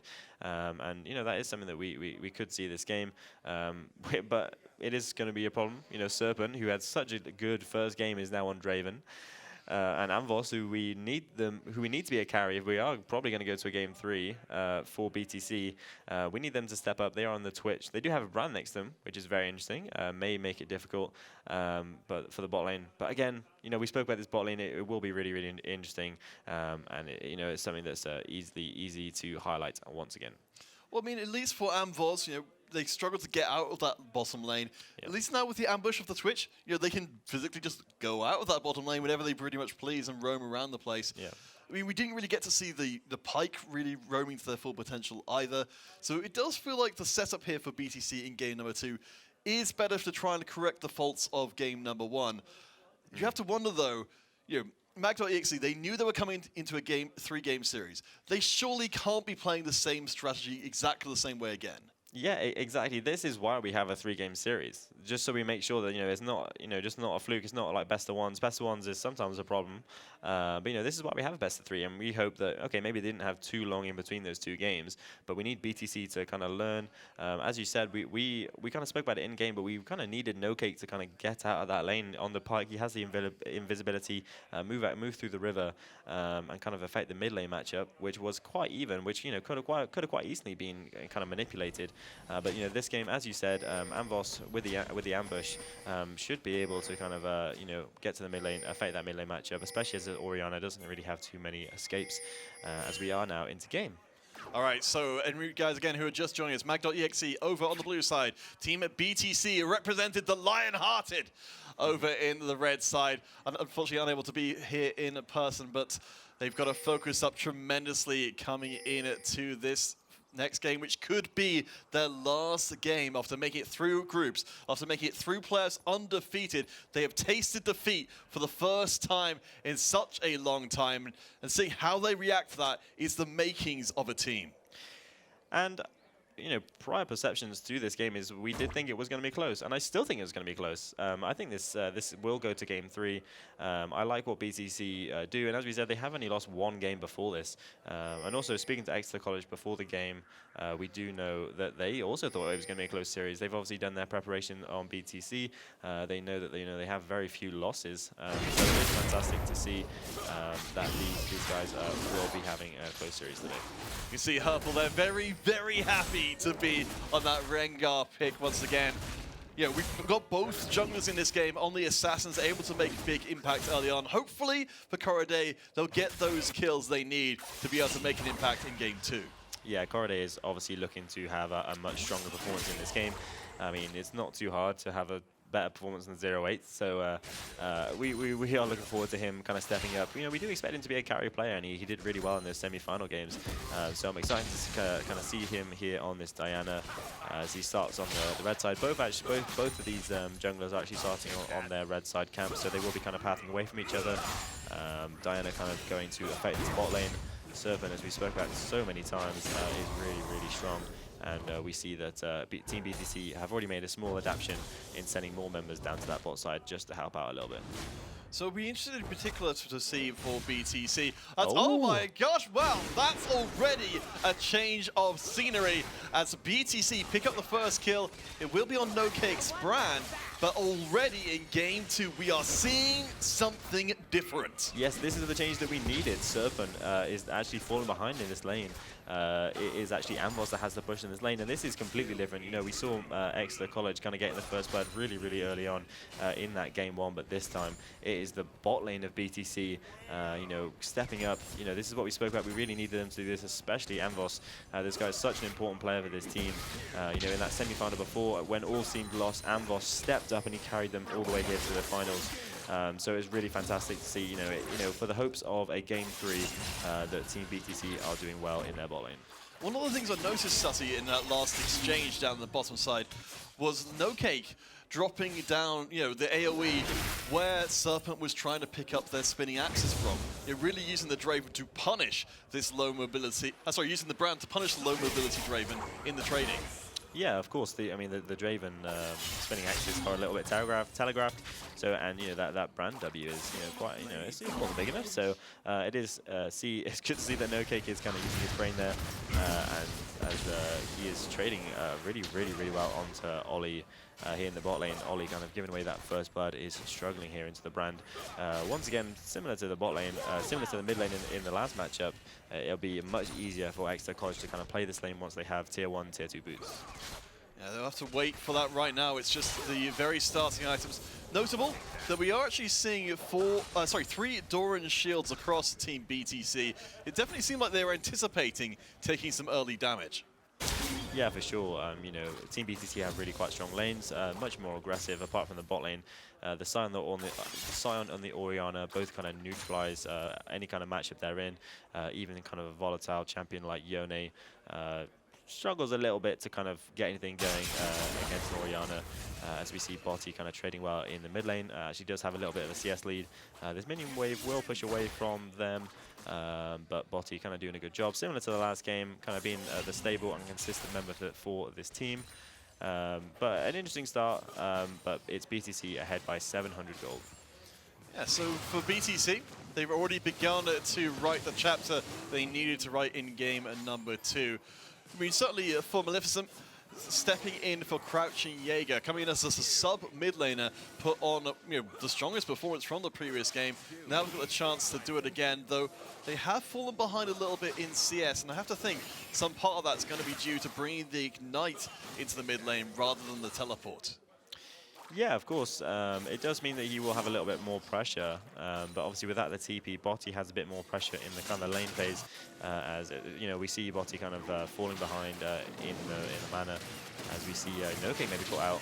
Maybe stepping a little bit too far forward. Serpent gets to cash in. This is what we were waiting for from the Draven in the entirety of the previous game. As Herpel is feeling very aggressive here. They can't see the Twitch right now, but they're about to find out where they are. There's the ult dropping down, and it's going to be kill number 3. Maleficent picks up 1 for themselves. 3 assists so far on Amvoz, but of course, without being on the Draven, they don't need to get the kills.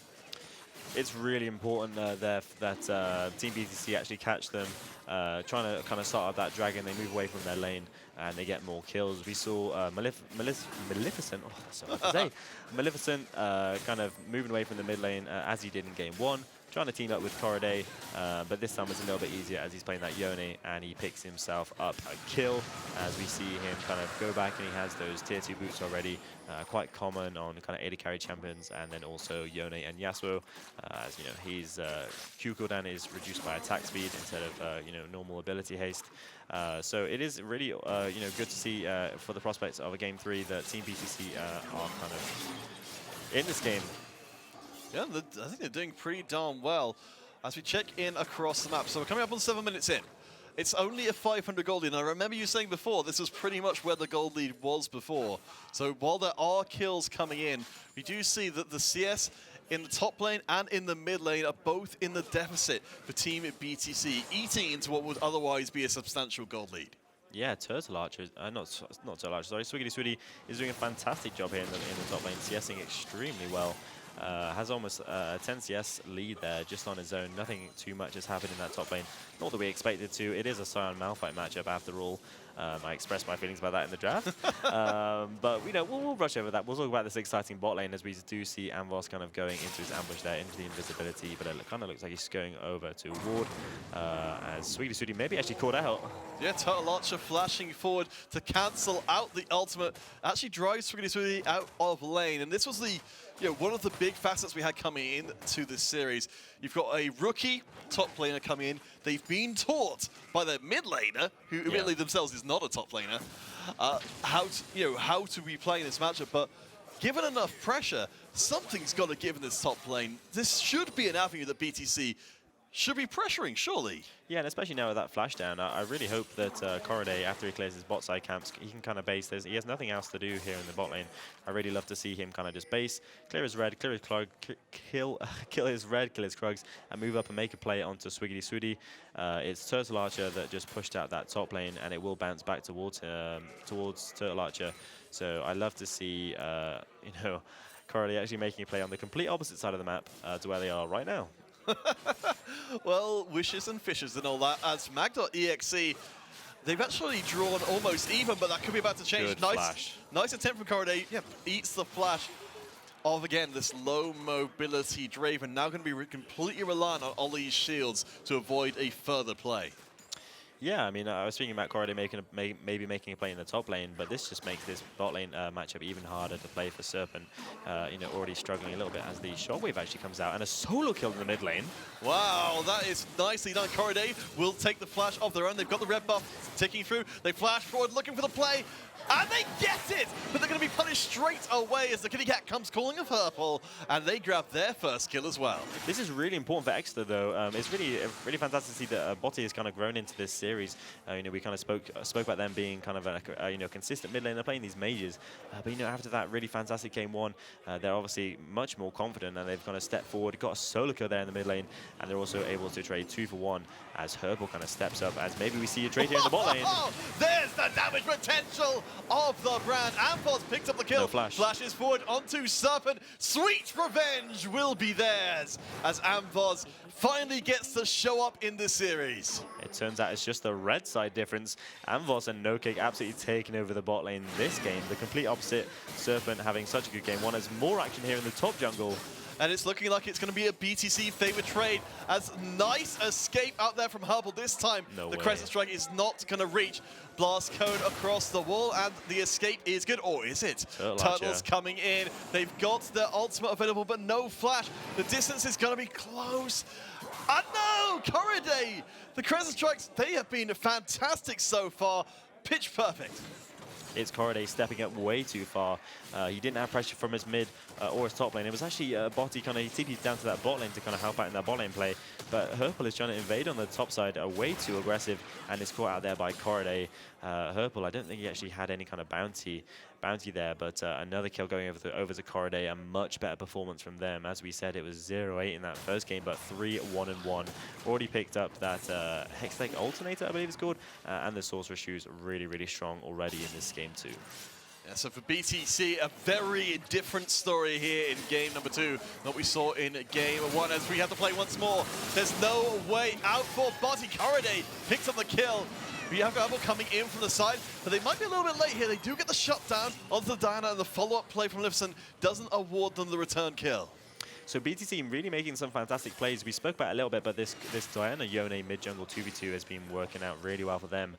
But it is important to notice that the gold lead isn't actually that big. Obviously, BTC do have a dragon to their name, but the gold lead is only about 1,000. I mean, not even that. It's about 600 gold.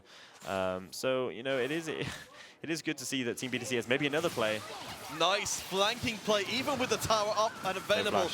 Serpent doesn't get hit by the stun, but is getting chunked down. Very nice play from BTC as No Cake gets the kill. Serpent will return the favor, though, off the tail end of that one. BTC do split across both bottom laners and only get 1 kill. Yeah, and I think the problem there is Serpent actually didn't get too much adoration stacks. The brand actually died after the Draven, so the Draven adoration stacks were halved. So Serpent not getting too much gold as I think this is Anvos trying to make a play onto the Lulu again. Maybe a step too far there for Corriday, so they step into uncharted territory and find themselves Herpel. So let's take stock of the game as it stands. The gold lead is barely there at all. We've got 2 kills now onto Serpent, so they are back into the game, even if it's perhaps not in quite as overwhelming a capacity as they could be otherwise. The mid laners brawling, as we've seen from before, but that won't turn into ultimately a kill. I mean, we're almost dead even coming up on 13 minutes. And we might be about to change, though. Herpel goes across into blindness and almost gets punished for it severely. So Maleficent there chunked out just as this dragon is spawning, which is obviously really, really important. It looks like Maleficent will be trying to base now. Herpel has used that ultimate as it is Team BTC kind of starting up this dragon, but there are 3 there on the bot side, and Botti can also move from the mid lane with that ultimate. Did see this steal in the last game, but it's no steal this time. BTC get the Drake, and Herpel gets deleted as well as Amvoz picks up kill number 3. Of course, that Twitch is so punishing back into ambush again, as an attempted turnaround play is good. Botti grabs hold of No Cake and at least gets a kill back for Mag.exe. And it's BTC almost mirroring what Exeter College did to them in the first game. On the red side here, they already have those first 2 dragons, and two of the best dragons as well, with the Infernal and the Mountain doing really, really well for themselves. They are ahead in kills, and they're also ahead in tower plates, as we do see Corriday dropping the Rift Tower here in the bot lane. This is going to be a lot of gold and a lot into the pocket of Amvos. I think that they will get this whole tower here, all of the tower plates and the first tower gold. I mean, that is fantastic if you're a fan of Amvos here. I mean, certainly from what we saw in the semi-finals, if you're going to put your gold onto a player on Team BTC, that's the one you want it to be. As you see Herpel coming in with a little bit of picks. How going to get spotted out and chunked out? They're going to be deleted. Amvos picks up their 4th kill along with their 4th assist. This really is a mirror. It is the enemy jungle on the blue side kind of having the most deaths in this game. Herpel this time overstepping way too much. We saw him overstepping earlier in the jungle. Once again in the dragon fight there on the Infernal fight. But then also there in the bot lane, trying to make a play onto Amvos. I like the idea, trying to get those shutdowns. We do have a 400 gold shutdown there on Amvos. I think it was 300 before, as No Cake flashes over the wall. No Cake certainly knows when to get aggressive, drops down the ult, but I don't think we'll quite have enough to finish off the job. And we had a lot of praise for Ollie in the previous game. No Cake's plays so far this game have been just as decisive. Yeah, and Ollie, you know, this game has been kind of really struggling, struggling to find any kind of impact on his Lulu. But as you said, no cake on the opposite side. This game on the Brand, last game on that Pike, is really finding his way in this game. And he obviously seems confident. He's not kind of struggling after that game. One is a TP now in the bot lane. And Boz in major trouble here, and they will get shut down. Double TP, but one of them does get cancelled out. Mag.exe, they're looking to try and find their way back in, and it's maybe if No Cake gets caught out here, Purple grabs the kill for themselves. Not up to the amount of deaths they've taken so far, but still off to the races. That was 800 gold into the pocket of Serpent. We saw what he did in that game 1, you know, when he's got the gold, when he's got the kills, but that is a lot of gold. You know, this game is different to the first one. You know, Team BTC are doing really well, as Cordy maybe go out here. Yeah, the shockwave will set up the play, and Botti will slam home another kill. Mag.exe, they seem to have recovered their confidence after a rough early going. While we've got strong AD carries on both sides, it is notable that Botti has got the advantage in the mid lane. Oh, for sure. Botti was really not someone I was so sure about coming into this game. I wasn't sure what to expect, but not just being a good player, but also being really, really consistent in this series so far. So fantastic to see from them, kind of moving around in the jungle. But as I was talking just before, it was Cordy actually caught out there. What's really important about this game is, okay, BTC did get an early lead and they do have 2 dragons, which is really important. I would still say they are ahead, but Exeter College are not falling too far behind. They are being able to make their kind of own plays, as Botti forcing the flash out there from Maleficent does have the red buff there, really important, really, really fantastic on the Orianna. Those Orianna auto attacks do much more than you'd imagine. But yeah, it's Exeter College kind of being able to find their way back into the game, kind of being able to make plays, which is really important, and getting still some money onto this Draven. But as I said, you know, Team BTC are definitely ahead in this game. We know we spoke about Amvos getting all those turret plates in the bot lane, 4, 1, and 4, and they do have those 2 dragons, and this is the second Herald now for BTC. If they can lock this one down, the speed shrine is secured for Mag.exe. So Corday had to sneak into that Herald pit. So far, as you said, objectives been pretty darn good for BTC. They've got the tower, they've got the Drakes, they've got the Heralds so far. Mag.exe have still proven to be extremely dangerous. But we are seeing one of the downsides of this Rengar pit compared to something like the Sejuani. Very much more squishy and able to be killed at a moment's notice. Yeah, and Herpel is really trying to play this pick extremely aggressively, kind of running into the enemy jungle as much as he can. I'm not surprised that he's died 4 times, as he's been really trying to get aggressive. But, you know, fair play to him. He has been being able to make quite a lot of plays here in this game.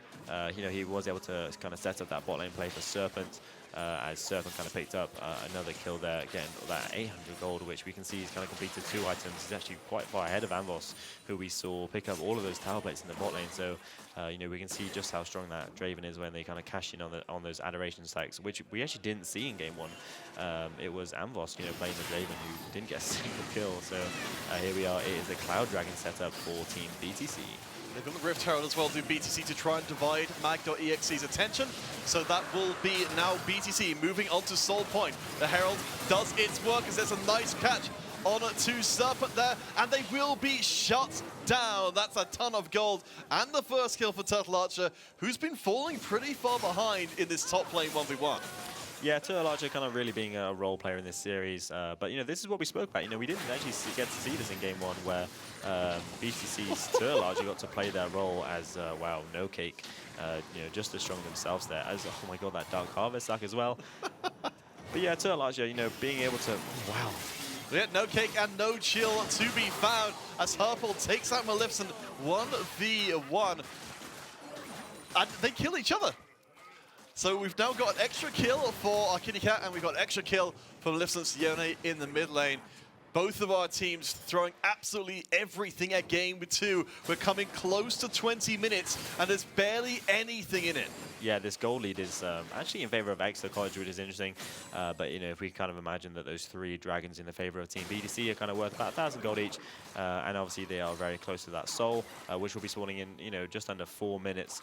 So I do expect Exeter College to kind of play around, you know, playing for that dragon, just because, you know, they also team fight pretty well. So I'm sure they'll kind of play for that. It is a bit of a problem for BTC that, you know, this is a Cloud Dragon.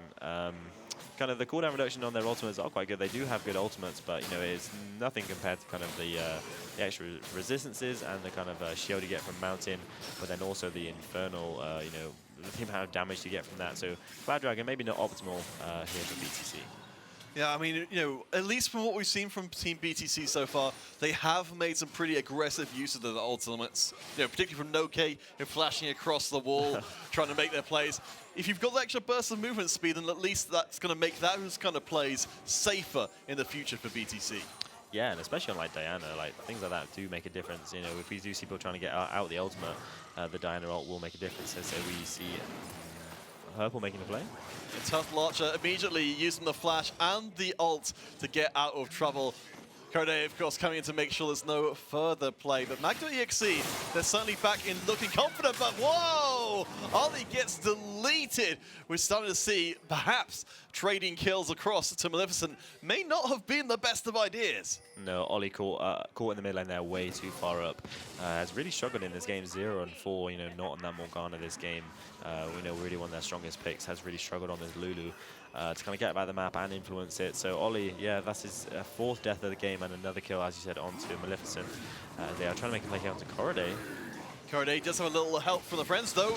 Reinforcements are running from Mag.exe means it's going to be hard to make the play stick. Look at that brand damage.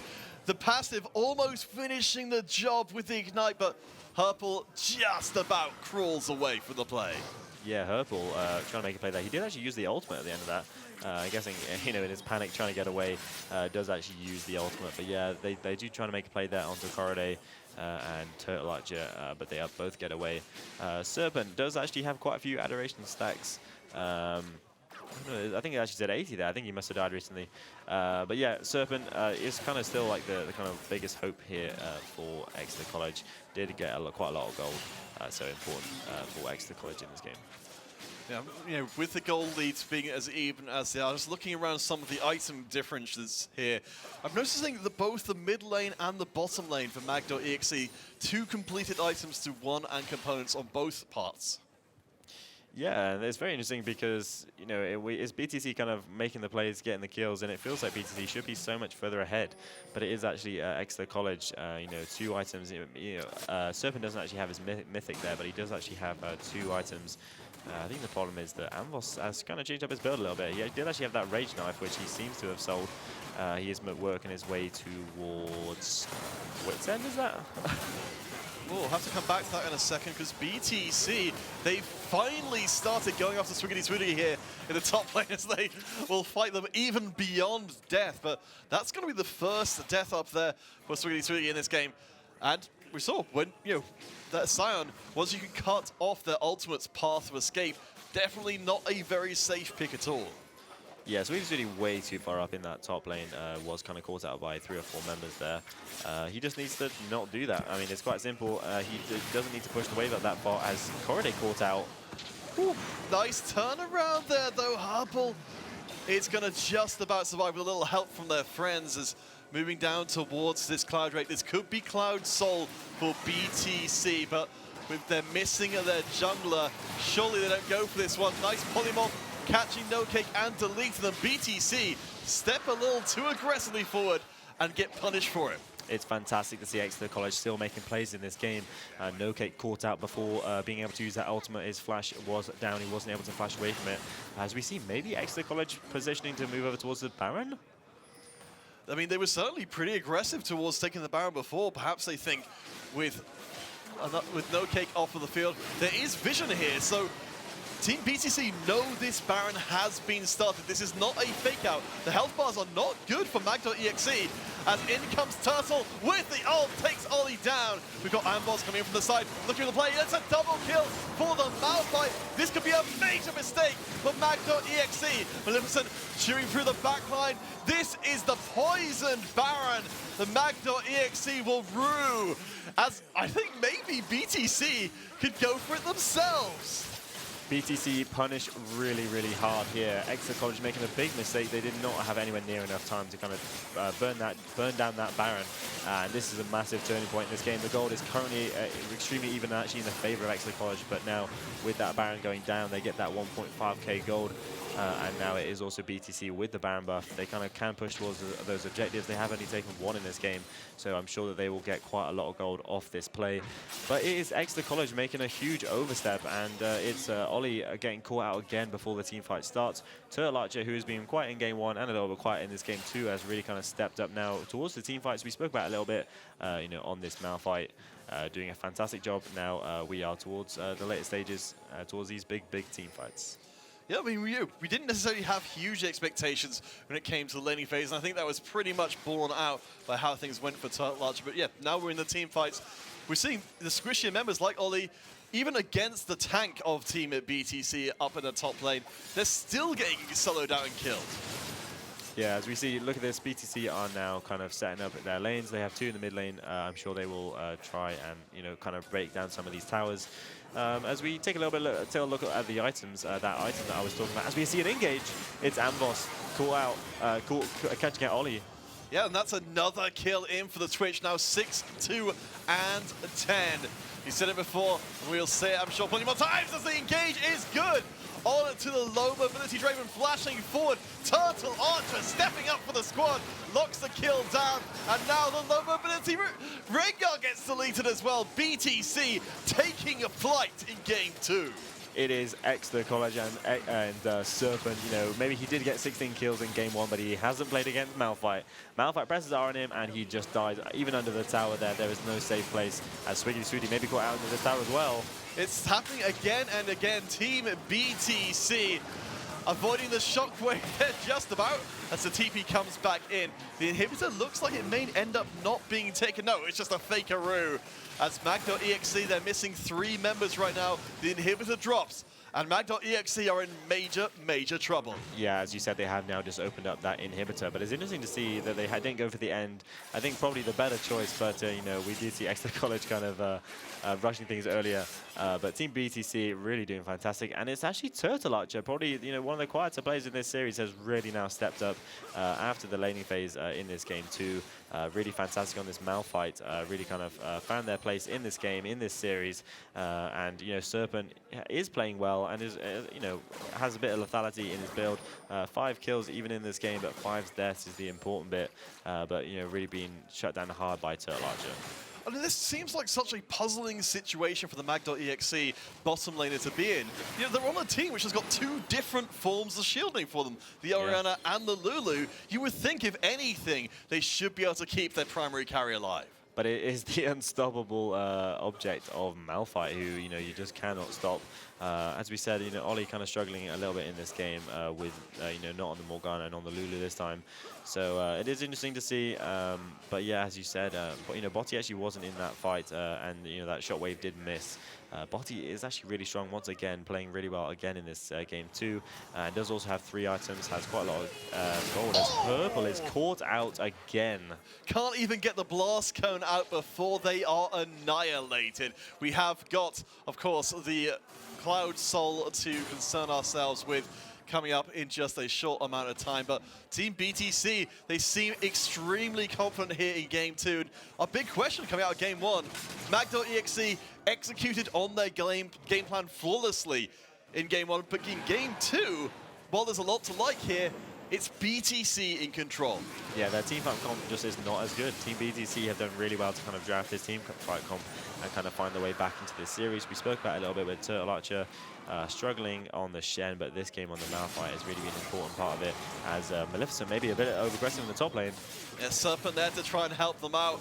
So Turtle Archer is going to get shut down, so that's a decent amount of gold back into the hands of Swiggity, and that's their first kill of the game. Sadly, that is Swiggity Swooty picking up the kill, though. Draven there not able to cash in on those adoration stacks, which would have been really, really important. To be fair to Siren, though, was actually very close to going down as that... Well, from Mag.exe, we're expecting to see these big shockwave plays that happened there, but it just didn't do anything at all. Team BTC, they're charging in. They have to win this game to stay in the Division 2 finals. But no! Amboss is gone. There's a triple kill for No Cake. Who's the carry here, Sati? I mean, it's definitely Amboss, but No Cake also doing extremely well. Oh my god! That's Just a triple kill coming in for the Serpent, who apparently still has fangs. They are charging back into this game, chasing down Turtle Archer, who's so low, but I guess I'll just have to settle to going to 8 kills. Serpent refuses to lie down in this game, picks up 3 kills on the back end of that fight. It is Team BTC overstepping at the tower. You know, they weren't able to actually pick up that tower on that Baron push, but Serpent picking up so much gold, not just from the kills, but also from the adoration stacks. He wasn't able to pick it up in the top lane, but he picks it up there, and also the 3 kills. Serpent level 14 now, 3.5 items working towards that 4th item, is now extremely strong. Hasn't actually spent that gold that they just earned. But we'll see. The next objective is this Baron in 20 seconds, and Serpent needs to get himself down there. So for BTC, they're still ahead on raw gold. They've got themselves a Cloud Soul and a tower advantage. But Mag.exe are the first ones on the scene. Maleficent may be caught out. Has got the flash, but look how quickly Mag.exe close the jaws of the trap and delete just ahead of this potential Baron take. Baron is open, and it is a 4v5 on the map. We spoke about it earlier, but it's Maleficent taking the Ignite in this mid lane, does not have the TP to kind of get back once they have spawned. It is currently Herpal kind of basing, you know, going back and trying to get that item, but it actually doesn't look like Exeter College will make a move towards this Baron right now, as Draven actually kills Amphos. The 1v1 kill against Amphos, but they will have to try and escape out now. Corriday gets the shutdown. The fight is still on. Raphael hits one, and that will be Botti out of the play, just as you say. That's a double kill, and suddenly BTC, after losing their mid laner, maybe they're the ones back in control. It's 2 versus 3 right now. The deaths are stacking up. You can see Herpal fishing for the kill, but they know how much danger they are in right now.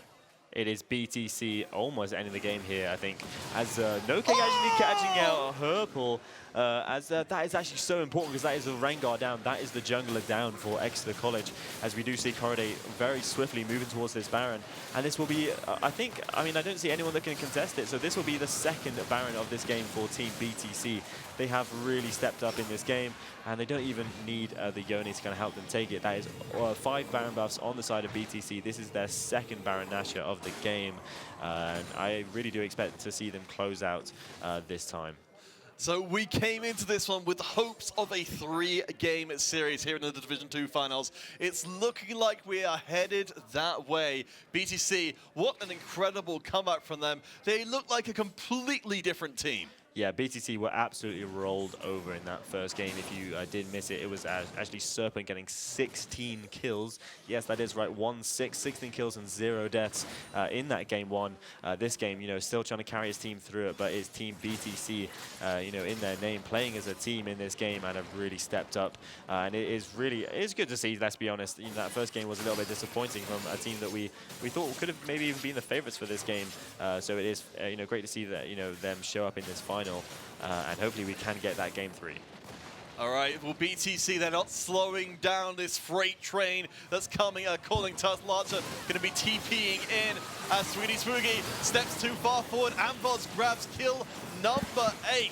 Keep your eyes out for Serpent, though. They've got 9 kills on this Draven. They're still incredibly strong, and they'll grab hold of kill number 10. You cannot sleep on Draven, but you can put them in the ground. BTC almost sweep the field. It's only going to be the mid laner left standing from Mag.exe as BTC draw us even 1 game apiece. Charge onto the fountain, BTC. You have earned it. BTC come back with a vengeance, and they take game 2 in this series. Oh my god, what a fantastic game 2. And after that game 1, it feels so good to have that game 2. That first one was so one-sided, but that second game, so fantastic. So many kills, so many action, so much action, there was 2 Barons in that game. Too many kills to count. Fantastic game, oh my gosh. And I love as well, so, you know, in game number 2, we're still up in the air as to who was going to ultimately take the game for so much longer. But for BTC, as we said, you know, a completely different side we saw from them. They finally managed to put some pressure down on that top lane, though it wasn't, as we said, you know, necessarily the focus of the game. The bottom lane 2v2, no cakes, Brand, that's a support to remember. Yeah, of course, and you spoke about it there in the top lane, but it is Turlarcher kind of making the difference, kind of actually kind of showing up now. There are all 5 members there for BTC, which is extremely important for them, and we do kind of see a bit of a top gap now. Swiggity Sweetie did struggle in that game, kind of struggling to just be the meat shield that Sion is, but it's Turlarcher with some really important Malphite ultimates in that game, kind of turning some of those team fights. So Team BTC have really got their rock on now, and they are doing really, really well. Yeah, some really, really impressive stuff. And of course, both AD carries got the chance to really shine in this game. I'd like to, to make a point though, Corriday on that Diana. We didn't necessarily know what to expect coming into this game, but a heck of a lot better than game number 1. I mean, I did say it in the cast, but it wasn't too hard to be better than that game 1. That was a 0-8 performance on the Shyvana, but it's a completely different player almost in that second game. As I'm sure we have quite a lot of replays to kind of get through in this game, as I think we'll kind of go to soon, which would be fantastic. Some really fantastic plays in that game. I'm sure Corriday has a few of them, as well as like Serpent. Serpent in this game kind of trying to carry his team through it, doing extremely well, but not quite able to push it over the edge.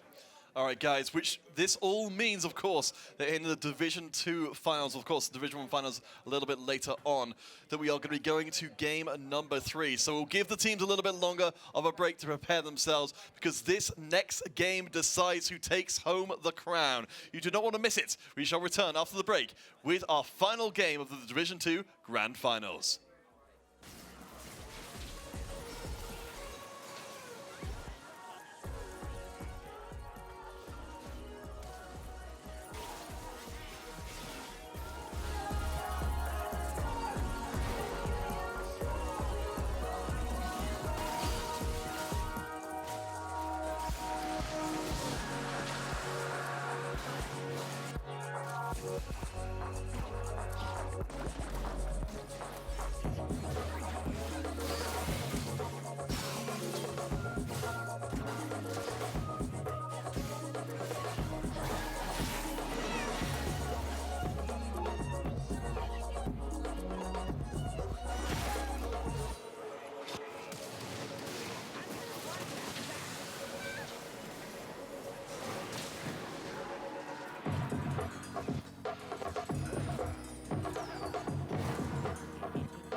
Justice is also trapping all the way from north to south. It's been a long time coming.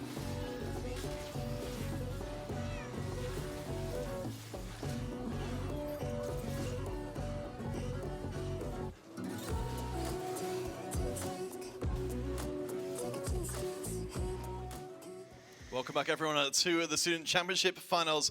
This is the moment, Sati. This is what it's all about. When you're on a team, getting to Game 3 of the Grand Finals, the pressure, the adrenaline, it's the pressure that turns a team, a nascent team here, into diamonds, or what causes them to crumble. From what you've seen so far, from both of our teams, who both had the game they needed to shine, what are your expectations going to Game 3? I mean, after that second game, I expect it to be a close game. I mean, the first one was a complete stomp, but the second one is kind of much more what we expected. And, you know, I spoke about it briefly. We spoke to Exeter, and Exeter thought it was going to be a close game. That is exactly what we expected, and especially from a grand finals. As we are now into Champions League. Oh, crikey. Here we go. This is the grand finals of the Division 2 League of Legends Student Championships. This is what both of these teams have been working for quite a while now. You know, they played through all of their group stage games. They've played through quarterfinals, semi-finals, and now the finals. It is BTC only dropping one game before today, and Exeter College dropping a few more, but still looking extremely good. As we are now, as I said, into Champions League, some familiar faces on the ban list. The Graves taken away from Herpel. You know, a really strong carry performance in that game 1. Maybe caught out a few too many times on the Rengar in game 2. But, you know, here we do see him targeted again in this game 3. Viego and Graves taken away from him, and another jungle ban on the other side with Sejuani taken away from Correlate. Unfortunately, we're not ever going to get to see our little froggy catfishy boy coming into play, as Turtle Archer will have to find another way to make their play. They certainly stepped up in the Malphite last time round, as there will be no Black Shields, there will be no Bunnies, and there will be no Ratty Friend either, as last ban for Mag.exe will be Twitch. It is Twitch, and it's a first pick Malphite from Turtle Archer. Obviously a champion that they feel extremely comfortable on. Such a fantastic performance in that game 2, and they first pick it. And it will be this Malphite Sion matchup once again. Swiggity Swooty kind of did well in that first game, did definitely struggle in game 2 to kind of have an impact on the Sion. But what's really important is that this is Botti with a slightly more aggressive pick with the Silas. But, you know, it is quite an early pick for the Silas, only being able to see one ultimate there. The Malphite on the side is a fantastic ultimate to steal, as we may see similar picks here from the side of BTC. Correlate going towards that Diana. A much stronger performance in that game 2 on the Diana compared to their Shyvana in game 1. Obviously, that Sejuani is their really strong pick, but that has been banned out in all 3 games, similar to the Tom Kench away from Turtle Archer. All right, so we've got to see what else is in store for us here. We know, of course, that we're looking towards that bottom lane, but it doesn't look like we're going to be getting any picks from the BTC side there. They're leaving it entirely up to the bans. Yeah, and it's a Twisted Fate pick up there for Maleficent, being a really strong carry player in 2 of these games on the Silas and the Yone. Now going to slightly more utility champion here on the Twisted Fate. He is able to actually affect this bot lane. We spoke about it beforehand, but the bot lane has been so important. And speaking of the bot lane, Serpent has got their hands on their Kai'Sa. This has been banned out in 2 of the games of our 3, and this third one, Serpent has got their hands on it. That is honestly pretty shocking, given that we know how ridiculous Serpent can be, even when they were fighting back out of a corner in the previous game, now on one of their main picks as the respect ban onto No Cake's brand. That's for a very good reason.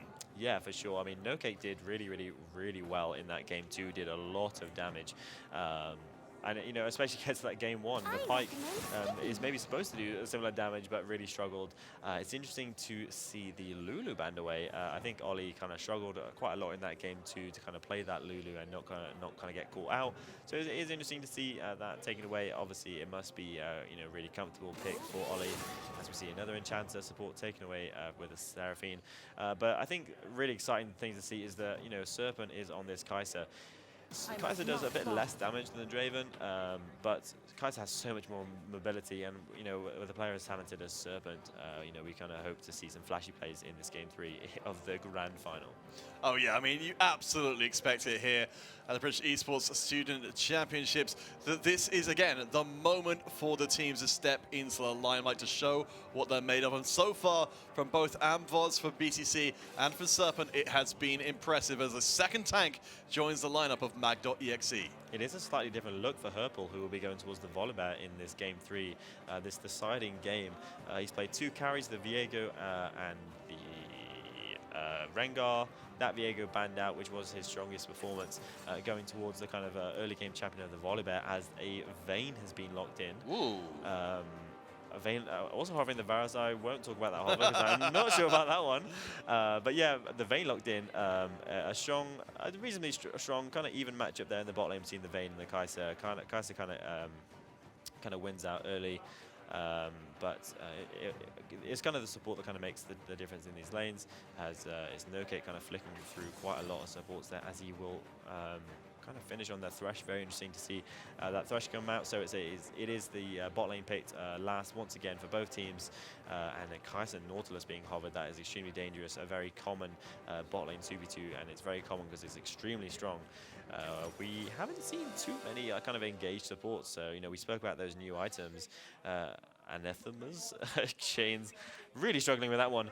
But also the Abyssal Mask is a really important item for these supports. So I really kind of hope to see Ollie kind of move towards that as we see these really aggressive bot lane 2v2s. Yeah, I mean, this is what we're here for. This is the moment, again, to take center stage. I'm kind of curious, you mentioned before for mag.exe, the Silas coming out pretty early on in the draft, though eventually, of course, being swapped down to the bottom where Bossy is occupying right now. How do you feel like that worked out ultimately? I mean, really well. I mean, to be honest, the Twisted Fate is a really common kind of ultimate for Silas, because Silas is kind of picked quite often into the Twisted Fate. We saw it quite a lot at 2020 the Worlds tournament. It was a really common pick there. So this is one that we've seen quite a lot. But yeah, the Silas did really well out of that. The Twisted Fate, the Diana roll, the Malphite, fantastic. We saw kind of No Cake kind of flick to quite a few different supports there, hovering over Soraka, maybe deciding against it because of that Silas. So, it is an interesting choice to kind of pick up that Silas early, because, the enemy team kind of has to think about, do I really want to give them the Soraka role? That's quite an important ultimate. So it is interesting to see, and yeah, a really interesting choice there. So now we've got the full team lineups here. Again, this is the last game here in Division 2. All the way through groups, all the way through playoffs. These teams have been on one hell of a journey, and they want to end that journey with a victory that they can remember for years to come. This may be the end of this journey. Of course, the future for all of these players, but having the win here, that's going to be so huge for them to start off their esports careers right. Yeah, of course it is, and we don't know everything about these players. Some of them, this might be their last chance, kind of to compete in this tournament. It's such a fantastic tournament to be able to be a part of, but you can only be a part of it for so long. As you said, some of them will move into esports. At least we hope so. Maybe some of them as players, maybe some of them as taking our jobs as casters. Some of them play more than good enough too, with the way that if they play as well as they cast. But yeah, I think it is important. You know, we spoke about kind of the education. You know, they may move on into something like that, like something here at Confetti. But you know, this is the last game, as you said. This is the big one. They've worked a long time and really hard for this. You know, it's fantastic to see that it is Exeter College that you know, being able to make their way up here. BTC probably having similar feelings though, even if they're playing from home. So let's focus in on what the teams are trying to do coming into game number 3. So to cast our minds back to the first game, you know, a complete rollover from Mag.exe. They had a very specific game plan. They advanced that game plan step by step and just destroyed BTC. Game 2, a lot more even. You know, what are the lessons to take forward into game 3? I think it's that Team BCC are a really strong team fighting team, and once again they have picked another really strong team fighting comp. There's the Malphite, the Diana, as well as the Vayne. The Vayne has kind of single target damage, but does team fight quite well, especially into some of these champions, especially things like the Silas and the Volibear are quite fantastic matchups for the Vayne, as you know they're kind of easy to dodge away from.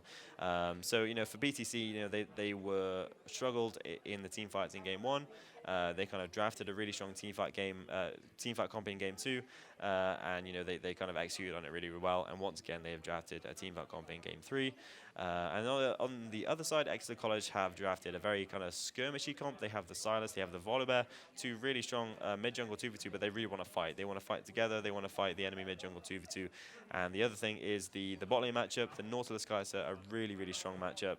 They have a lot of damage. They have a lot of SEP, a lot of CC. You know, if the Volibear wants to go down there, they're going to have a really fun time. So again, the bot lane, spoke about it enough today. We expect that to be the action point. Yeah, I mean, you talked about ganking that bottom lane. I want to take a small aside to to check in with how you feel about Herpel. You know, they have perhaps been rightfully accused of maybe just a little bit too too aggressive. Now they're on a tankier pick. Do you think this is going to fit them better than maybe some of the more punishable picks from before? Maybe. I think Herpel has probably been a little bit too aggressive, but I think that's fine. You know, in the first game, he really carried that. Viego was fantastic. The game 2, the Rengar, it is a good aggressive pick. I mean, let's be honest, it's Rengar, but you know, way too aggressive, invading when he didn't have the chance. But this game, he does have the champion to do that. So if he is able to kind of get any kind of pressure in his lanes, Herpel will have a very fun time. And we are now into game as we see Exeter College once again trying to make a play in the first minute of the game. Yeah, so live from the Metronome in Nottingham. One last game here for the British Esports Student Championship Finals of Division 2, as it will be a reward straight on. Turtle Archer gets caught. Oh, these stories, they go in circles, they do. And Mag.exe grab themselves the first kill. It is Serpent again getting the first blood. It is a complete red side difference in this series. Serpent getting the first blood again, making this bot lane matchup even better for them. Amvos and NoCake have had no break in this bot lane. Other people in the game being caught out at their detriment. All right, so as we reset the game, do not be fooled by the relative calm over the bottom side. That first blood does go in and gets a long sword in for Serpent to help accelerate them going forwards. But going into the laning phase, Sutsy, what should we be expecting across the map? We should be expecting lane pressure from every single lane from Exeter once again. Especially this Nautilus Kai'Sa. I'm not so sure what it is that NoCake has started, but once NoCake has a few levels on the Thresh, this matchup gets much easier. The way the Nautilus and the Thresh kind of works with the Q is in favor of the Thresh. So I mean, I do think that Serpent and Ollie will have pressure in this lane, but I'm very happy to see Ollie this game kind of not on an Enchanter, but actually on an engaged champion on this Nautilus, as we already see that Ollie kind of has the bush control here in the bot lane and is kind of getting lane pressure already. Yeah, so far, so good for BTC down there. You can say they were cautious coming in, as we do have a heavy trade in here from bots. You can see that Maleficent taking a lot of the sort of very heavy trades with their lane opponent, though. Coming into this game, we are seeing parity between the two mid laners and, of course, the two top laners as well. We've got 4 forms of teleport in this game, as well as, of course, the Twisted Fate ultimate. Yeah, and similar to what I said, we do have the lane, all 3 lanes pushing for Exeter College.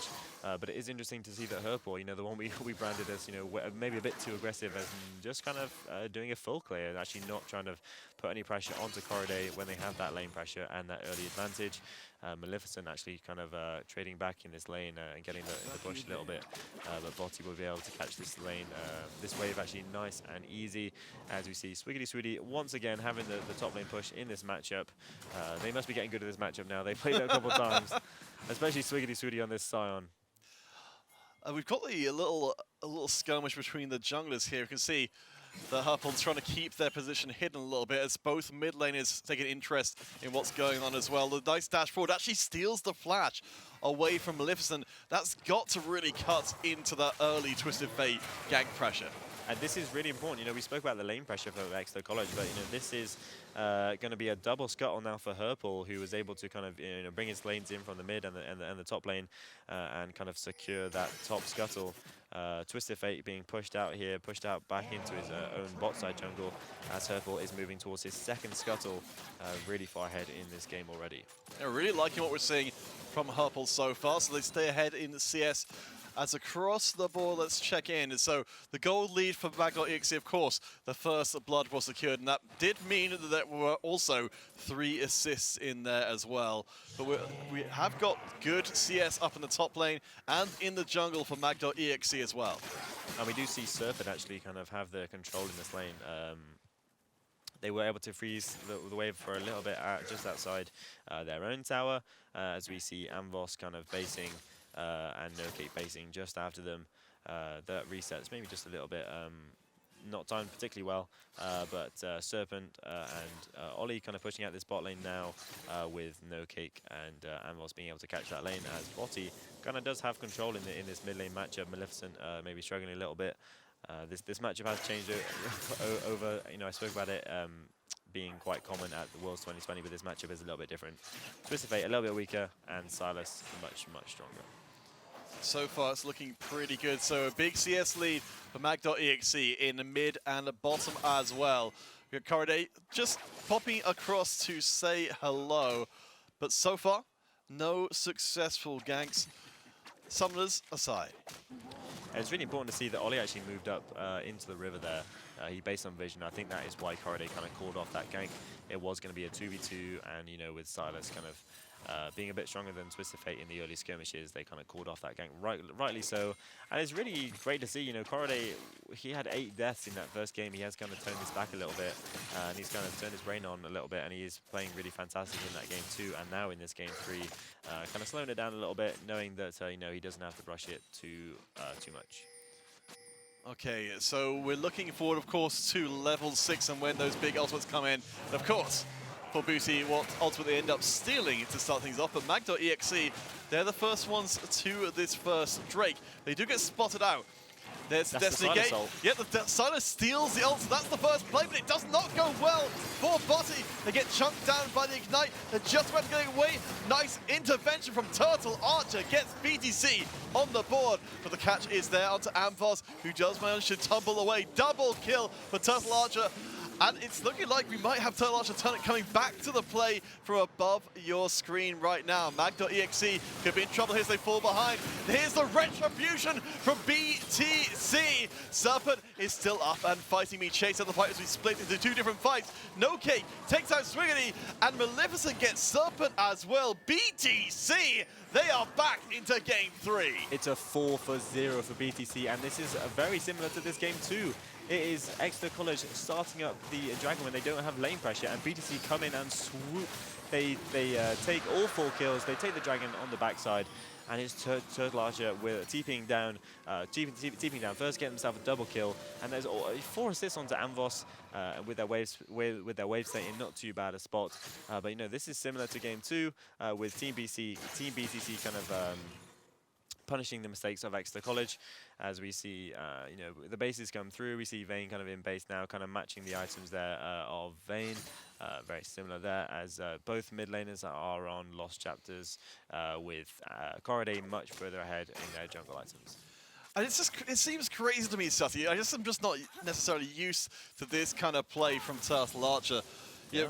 They just came through and they rode through that team fight, slamming through multiple kills at once. For Mag.exe, it does not seem like they can ignore the power of the top lane, but in the mid lane, they will have to chase through. The gold card's a little bit late as Maleficent tries to get under the tower, but Botti can do enough to secure the kill. It's fantastic to see Herpel, you know, still keeping up that aggression, still trying to make plays. This Volibear is such a strong champion in the early game and is leveraging that advantages that they kind of had. He did have the kind of double scuttle in the early game.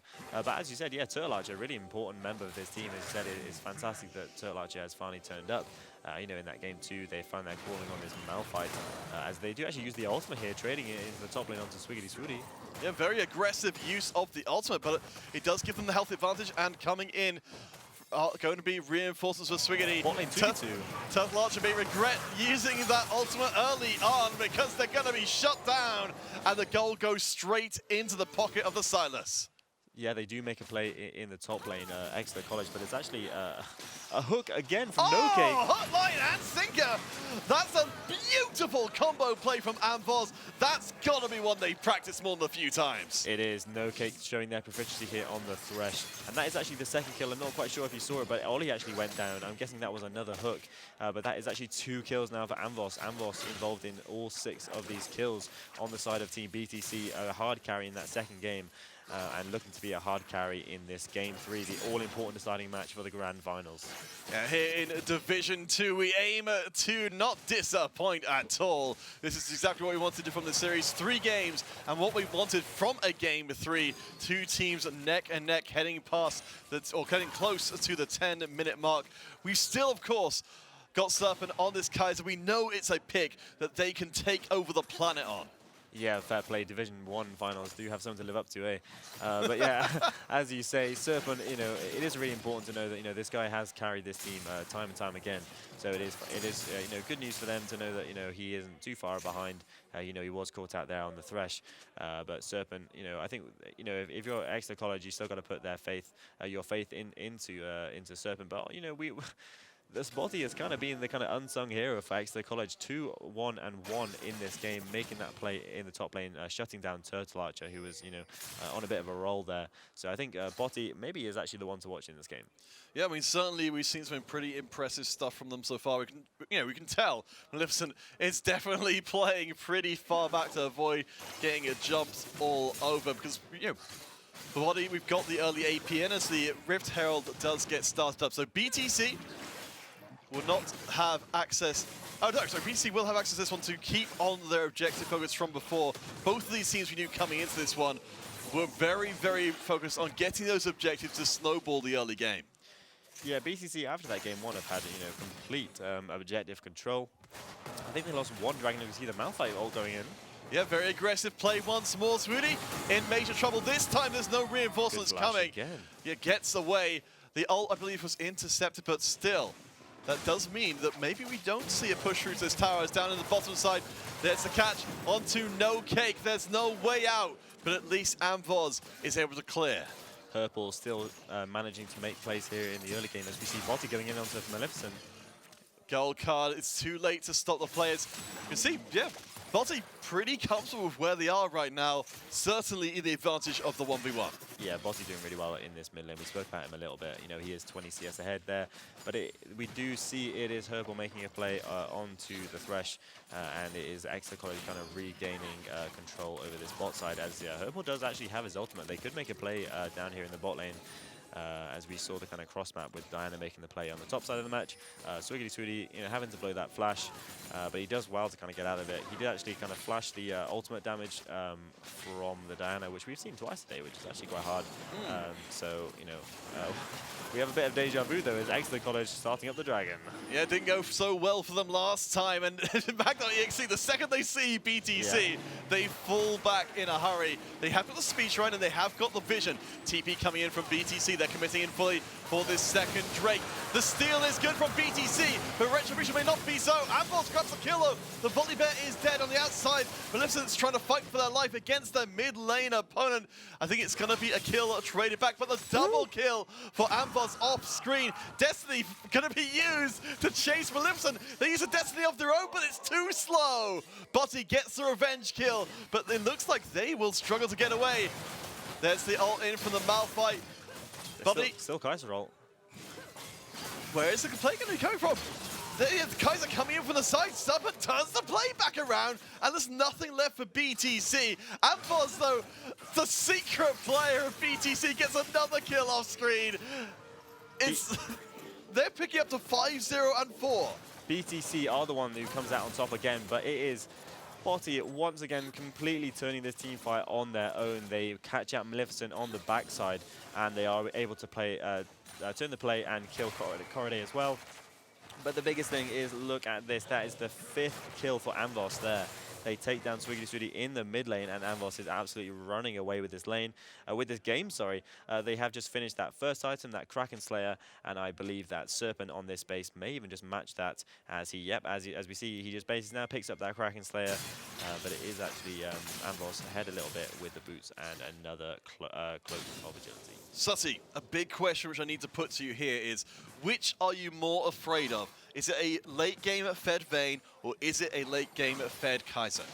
You mean Vayne or Space Vayne, is in Kaiser. But no, I think definitely the Vayne, but obviously Vayne is such a hard champion. There is such a high skill cap champion, so it is kind of who is piloting the Vayne. I think all of us should have the kind of faith in Ambos to kind of pilot this champion well. We may see a fight here in the middle lane as Rift Herald has gone down.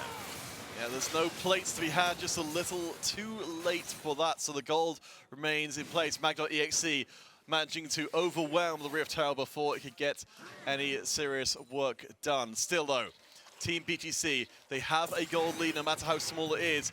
Most of that gold lead, well I say all that gold lead almost certainly, and most of the BTC gold on Amvos. We talked about before, 5-0 and 4.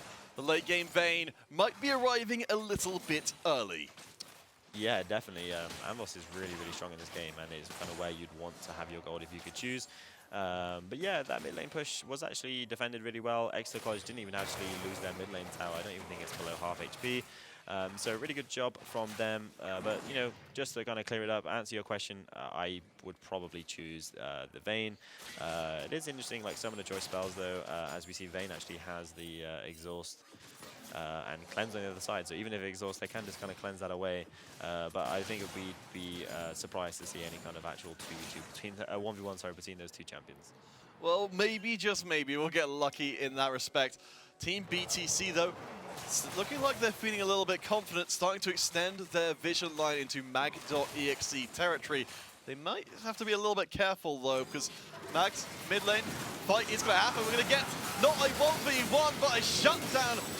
Serpent going to start picking up again as they manage to get away from the fight, barely. The last tick of Ignite, not quite enough. And Herfel grabs a kill as well. Mag.exe are back in the driving seat here as No Cake almost gets taken out as well. It's a 2-4-0. Make that 3, as that's a big pickup for Mag.exe. The tower does not get the kill back in. Volley Bear cancelling out the tower's ability to defend. BTC and Mag.exe. What the hell just happened? BTC tried to make the play on the mid lane, but it is that tower that is still alive from Exeter College, which has been the bane of BTC so far.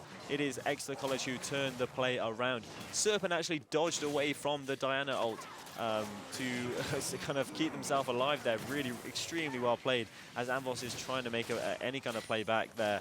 They did just have their first death. Serpent did pick up the gold for that shutdown. Serpent now with that Serrated Dirk working towards the Collector is almost, has completely caught up with Ambos. There is no kind of goal difference there in that bot lane matchup as, look at this, Maleficent is trying to kind of hit this mid lane tower as much as they can, as it's been such a thorn in their side. Yes, and now coming it up to around 17 minutes time, Team BTC, they've had control of all the Drakes so far. We have got the third one spawning in. BTC, they look like they've got their eyes on securing this prize themselves, but notably, as you said, mid lane tower's not down, no towers are down so far. Yeah, and you know, difference in game 2, this is really important. This is an Infernal Dragon and an Infernal Rift, so any dragon from here on out is so important. So many champions in this game, you know, get so much use out of that Infernal Dragon, as we see Team BTC kind of already onto it. As we see Botti actually steal away the ultimate of the Thresh, which is very interesting, as there's an ultimate engage. And the Malphite, of course, the big fight starter. But Turtle Archer may not be able to get away. That's a Drake in exchange for a top laner. Bossy grabs hold of the kill. Keep your eyes on this Vayne, because they are ridiculously strong. They get the shutdown on to the Volibear. It looks like they might be looking for the whole of Magno.exe. Triple kill! Team BTC, fight back! Team BTC, as you say, fight back, and it is Amvos who is picking up all the kills. This would be a quadra kill if he picks this up. I'm not actually sure if I can. He doesn't. It is Corriday that picks that up, but it is 8-1 and 5 for Amvos, who is absolutely steamrolling this game. They are so strong, and this isn't going anywhere. It's really important to know that BTC actually picked up the dragon on the backside. It was Corriday who was doing that dragon, whilst it was Exeter College trying to make an engage. So really important. That is their third dragon, and that's probably why they're doing so much damage. Sorry, they have just picked up their first Infernal Dragon, and they now move towards the Rift Herald. Oh my god, it's not even 20 minutes yet. Yeah, this sneaky second Rift Herald, while for BTC, that first Rift Herald was a little bit disappointing. BTC now have got the first tower, that mid lane tower that had been denied them so long. Now they've got a chance to pick up a second tower with a second Rift Herald. Yeah, the gold actually isn't like too different, but I really feel like Team BTC are so far ahead in this game. You know, the fact that they were able to open up that mid tower, it just means that they can make so many more plays with the Malphite, any kind of TP flank, as well as the Twisted Fate flank. As we do actually see that on this reset timing, Serpent and Ollie will be able to kind of trade this tower, and I guess you can kind of counter that with the fact that, you know, Botti can actually do the exact same thing. He has the TP, and he can seal away both the ultimate of the Twisted Fate, the Gate and Destiny. Destiny Gate is definitely what it's called, but also the Malphite ultimate. So this game is pretty even, but I think, you know, with the 3 dragons of Team BTC and all of that gold on Amvos, you have to think that they are favored. BTC certainly going to focus their aggression towards the mid to try and get themselves even on towers. The Herald comes through, but it's not even necessary because that tower's already gone. Magno.exe could be in major trouble here. As that's the catch. Ollie is deleted off of the map. Hubble now trying to find shelter onto the tower. Serpent is there, but there's a good charge in, and I think this has got to be an inhibitor for BTC at 20 minutes. Swiggity Sudi has only just started his base now. We see Turtle Archer actually miss that ultimate. They do get the Volibear, and also that inhibitor goes down. The Rift Hunter is actually still alive. They could actually just keep pushing here. Surely not. Mag.exe in major trouble here. They've dropped 2 members. The Death Timers are short, but they are not nothing. The Nexus Tower almost drops down. BTC, they saw for a second a path to take the finals, but it was denied. We see them pinging now on towards the Baron Nashor. And, you know, with this Vayne, they just do it so quickly. Yet they have the true damage. Vayne now on 2 items has the true damage of their W and also the Kraken Slayer. So much attack speed with the Phantom Dancer. And, you know, with the Volibear only just spawning, they may just be able to do this in time.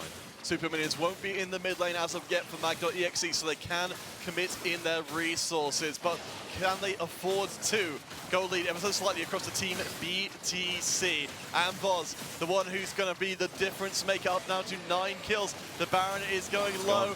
Mag.exe, they don't make any kind of play for it. Yeah, we see that Exeter College don't actually kind of contest.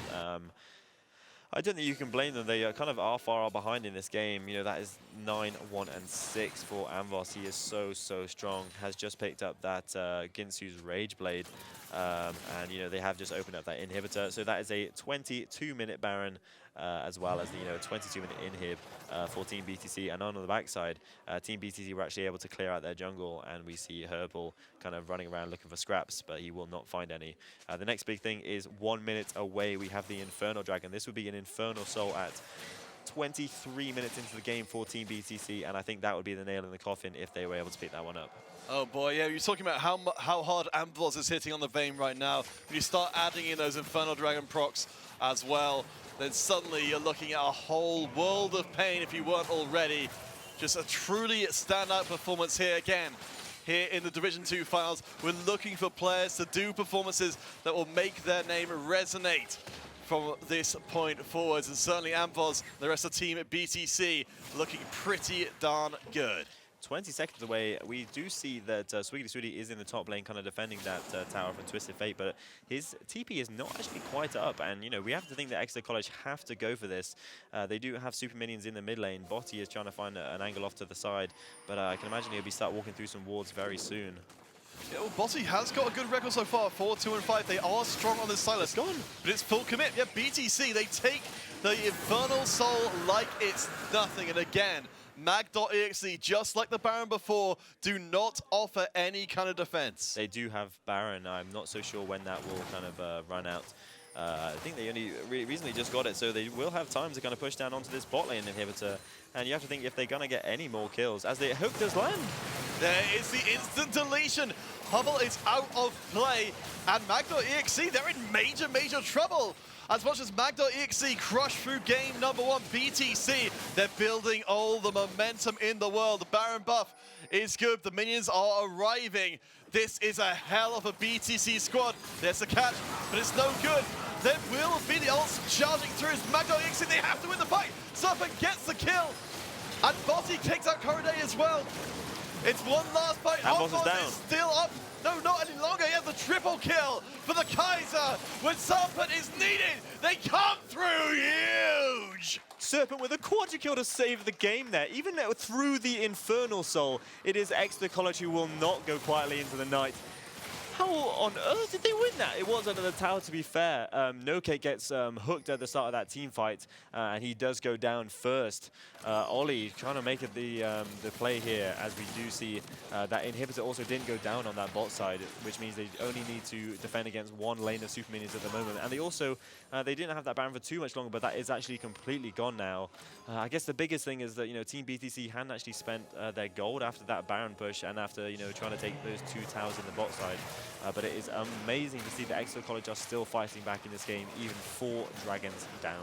Sussy, it's a tale of 2 bot laners, both of them looking to try and build a scoreline to breach through the heavens. 7 kills now in here for Serpent, 11 kills in it for Amvoz. 2 AD carries who both hit with mountainous punches. Yeah, and oh god, for a moment I thought that was going to be a pentakill for Serpent. I obviously need to go back to school, I couldn't count. But Serpent almost with a pentakill there, really, really strong. He now is on their 3rd item. Still hasn't even got that IE. Just think of the damage they're doing right now. Think about when they get to that 4th item. Actually, they do have a dagger in there eventually, so it looks like they might go towards something like the rapid fire cannon, as we do see Team BTC trying to make a play here onto the top side. NoCake, I think it's going to be the sacrificial lamb as Amvoz actually gets caught by the ult. Nice play there from Swiggity Swooty, but the damage is ridiculous. That it will be another kill, but Serpent is going out to charge back in and grab more for the squad. Amvoz and most of the strength of Team BTC now off of the field. Mag.exe, they've only gotten 2 towers so far, but that's about to change. How on earth are Exeter College putting this one out of the bag, as we see Corriday trying to make a play here? Trying to keep that tower alive, but all they do is delay for a few seconds longer. Malfa ult. Ult is good. The follow-up play is good from the Diana as well. Double kill for Corriday. Mag.exe, they're going to have to flee at high speed as here comes the cavalry. 1,000 gold into the pockets of Maleficent. Serpent is playing extremely well in this game, but he cannot outplay that. That is way too many. That is his 9th kill of the game for Serpent. As I have no idea how Exeter College are even trying to, how they're even winning these team fights. We see Herpel making the engage there onto NoCake in the top lane, and also the ultimate from Swiggity Swooty somehow landing onto the Vayne. Doing a really good job there. Swiggity Swooty 0-5 in this game, being the meatball that they need.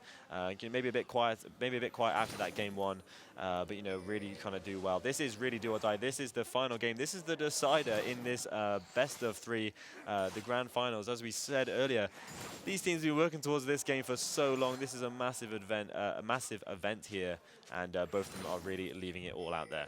Yeah, I mean, you know, as we said from, you know, Mag.exe directly, and of course from Team at BTC, putting the work in, putting the time in to make sure they can give us an absolutely astounding Division 2 Grand Finals. Of course, Division 1 following this finals directly. So there's plenty more fantastic League of Legends to come. BTC and Mag.exe, said it before, they have set a very high bar for the Division 1 finals. These players have been fantastic. So the next thing is the Baron. We do see that Team BTC are in the river as 5. The other thing is that Exeter College, as the hook only just goes wide, Exeter College did actually have the mid push on that wave, but even so, Team BTC does actually walk into the river. And as we said, you know, the next thing is this Baron. Both of these teams will be running around as 5, trying to get position, trying to get control to move over towards this Baron. The other problem is that the Elder Dragon is spawning in just under a minute now, and that is almost like even better than the Baron. I think it probably is better than the Baron. So there are currently 2 teams and 2 really important objectives, as we maybe see a trap set up, but Serpent sniffs it, and the W from the Kaiser, the Void Seeker, kind of sees them out there. So we've mentioned that we're going to be seeing the Elder Dragon soon. Of course, it's not like back in the day where having more Drakes would make that Elder Dragon stronger. It's just as valuable as an objective for Mag.exe as it is for Team BTC. And just mentioned, it's combat strength. Direct combat strength from the Elder Dragon to help perhaps negate the power of the Infernal Soul. There's the catch, and we're going through a choke point. Keep your eyes onto Voz. They've kicked out Harple, but they're going to be chased onto. They've been deleted! Team of BTC have lost their carry! The shutdown is good, but Serpent drops as well. Both of these Titanic carries are gone, but BTC, they can't make it back out of the fight. It's a shutdown onto Corriday. Mag.exe, they found the counteraction. They win the fight even without the Elder Dragon. Serpent goes down, but Botti does not care. He turns into the main carry for this team. As we can see, he's trying to make another play. He goes in. This is going to be it for Turtle Archer. Can they salvage the play somehow? No! You're a Malphite! You can't be the carry. It's not allowed. Swingity gets the kill down. And it's going to be a reset. As down in the bottom, we see a hook fight. It's going to almost be the kill. But no, it's a step too far. Of course, the Sullus, so much more deceptively tanky with a heal. How close is this game?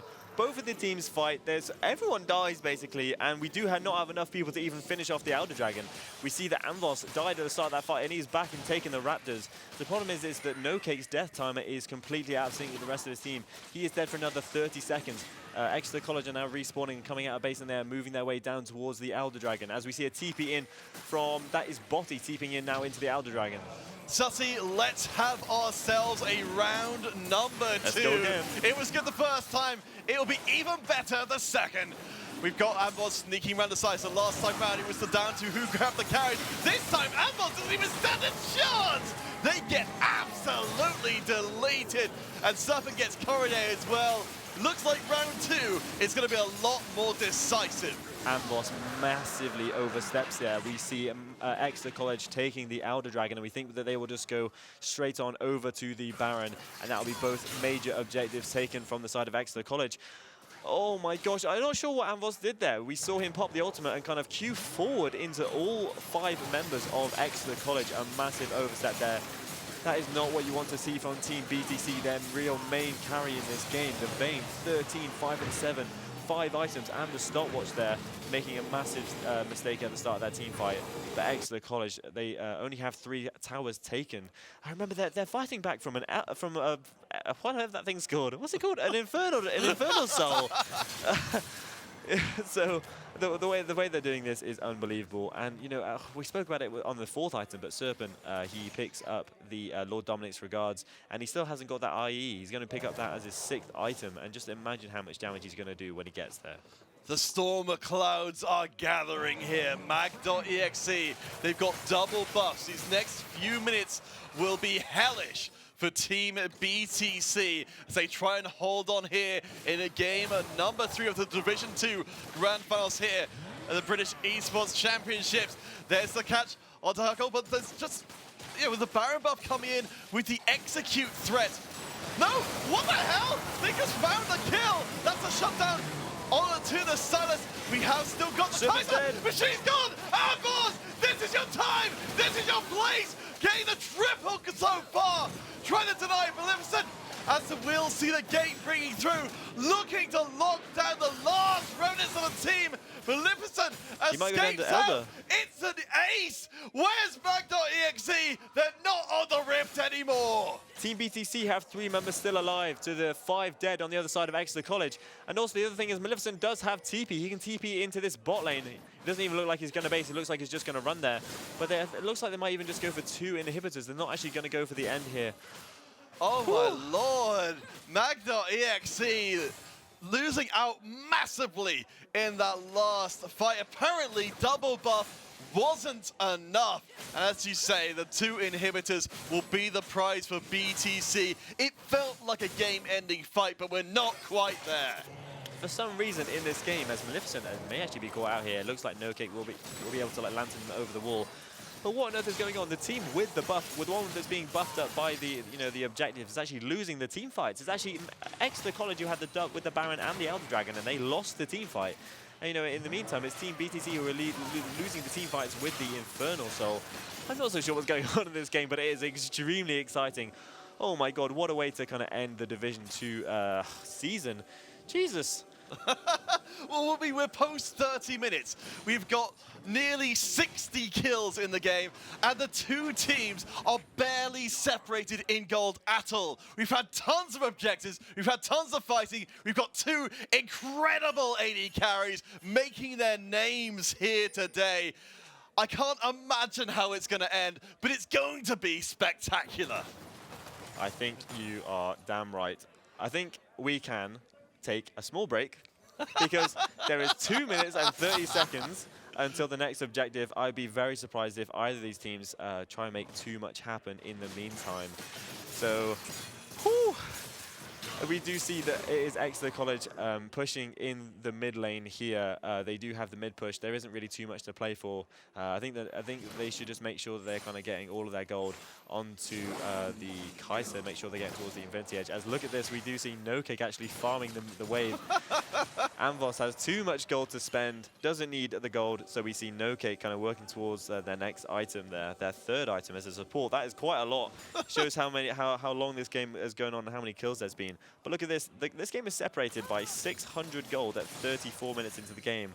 And, it's crazy to think that Exeter College are even, in this game at all, with Team BTC having not just 4 dragons, but 2 of them being Infernal and an Infernal Soul. It's absolutely crazy. As we maybe move out. on to the next fight here. That is a good catch on the Herpal, who manages to escape out barely. The question I want to put to you, Sonny, is we know we've got 2 carries, Amvos and Serpent. Who else from BTC or Mag.exe, who's going to be the swing vote here that's going to bring this game to a close? There are a few really important ones. There is a bit of a wombo combo that we've seen a couple times on the side of BTC. The Malphite ult and the Dyna ult have been so important in these team fights, especially onto the Kaiser. If you kind of kill that Kaiser, the team fight will be so much easier. And on the other side, Exeter College, Botti, maybe a little bit quieter, maybe being the consistent factor on the team in the other 2 games, but this game has really stepped up as a major Yes, okay, Serpent has played fantastically well, but 9, 4, and 11 this for is how Botti. This is how game 1 started. It is exactly how game 1 started, and Team BTC remember that they used the Farsight alteration as they kind of spot that out. We do have 30 seconds on this Elder Dragon. We were right, nothing happened in those 3 minutes. We were able to take a small break, but 30 seconds and it will all come down to this. So Speed Shrine in the favor of Mag.exe. This time round, there's no buffs to be found, apart from, of course, the power of that Infernal Soul. Keep your eyes out, of course, onto Amvos and to Serpent, but also, if you can, spare yourself a further eye. We'll see where we get the next carry coming through. That's the big dino, pulls the team back together. Amvos is going to be locked in it too. The Guardian Angel, for the time being, surrounded by Mag.exe players. They are shut down. Serpent is still alive on the very edges of the fight. Huffle gets Corriday down as well. For Mag.exe, this could be everything. Turtle Archer is gone. It's a double kill for Serpent as it comes down to a fight between the mid laners. And it's not even a question. Mag.exe pick up the clean ace. And they'll grab themselves an Elder Dragon for dessert. It is a 5-0, and this is a bit of a deja vu for everyone now as we see them taking the Elder Dragon, and they're going to go straight over to the Baron. They're going to go for take 2 on this push and see if this time their mid laner can't get hooked by the Thresh under the tower, and they can finally look to end this game. Somehow, once again, it is Exeter College winning out in the team fight, being down the Infernal Soul. You know, we spoke about them. This team has worked extremely hard scrimming, and they have obviously been working on these team fights, and they are playing them extremely well. Serpent surviving in the backline, even without a GA. Ambos has the GA, and he actually still has the flasher, but he didn't actually use it in that fight, and he still goes down. Ambos making a couple mistakes later on in this game. You know, we spoke about which one is going to be more important, the Vayne or the Kai'Sa, and I spoke about, you know, Vayne. You know, it's really important, you know, who is piloting the Vayne, and Ambos making a few missteps here on that champion, and Serpent, you know, has now just completed that 6th item, has completed that Infinity Edge.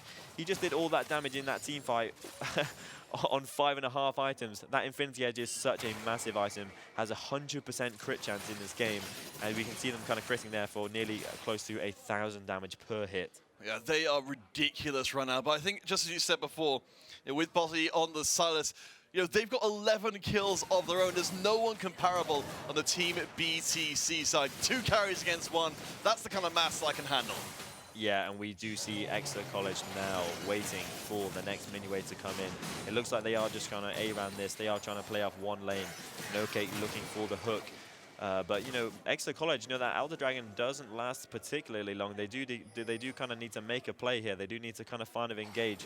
Maybe we'll see the ultimate come out from Harple onto the tower, and they can kind of make a play here, because they just win this team fight so easily if they do that. Just because, you know, they have the Elder Dragon. The Elder Dragon, if you haven't seen it before, it's unbelievably broken. Yeah, executing people means that it completely throws off your assessment of the team fight when you've got to also deal with the fact that if you ever go low, you just explode after a very short amount of time. But BTC here, up until maybe this moment, they've managed to defend incredibly well. They're still holding the line here. The gold, 39 minutes in, is still barely separated. Mag.exe, they're making the play. They shut the tower down. The box drops immediately in response. Keep right on the Vayne. It's a nice knockup come through. Vayne is gone. Ambos is gone. Serpent is still up and fighting double kill. This Drew is it. caught the Twisted Fate. There's a double kill back in for Serpent, and there's nothing comparable to stand in the way. Mag.exe, they get the tower down. They've only got the 1 minion to follow on, but they've got more coming. Baron buff is still alive. Maleficent and Turtle, they have to try and save the day, but Mag.exe fight back. The towers are down. Maleficent, can you make the play? No. It's down to the Twisted Fate, and Mag.exe finish the Nexus. What a hell of a way to end our series. Oh my God. Exeter College are your champions. They just played an unbelievable game, an unbelievable series. Mag.exe, what a performance we saw there. I don't know about you guys in the crowd. I heard loads of cheering. I was on the edge of my seat, and that was intense as anything I've ever seen before. So give it up for Mag.exe, your winners.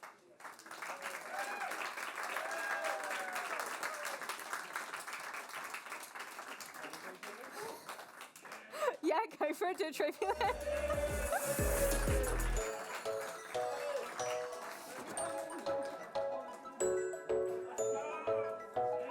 Thanks for the reminder.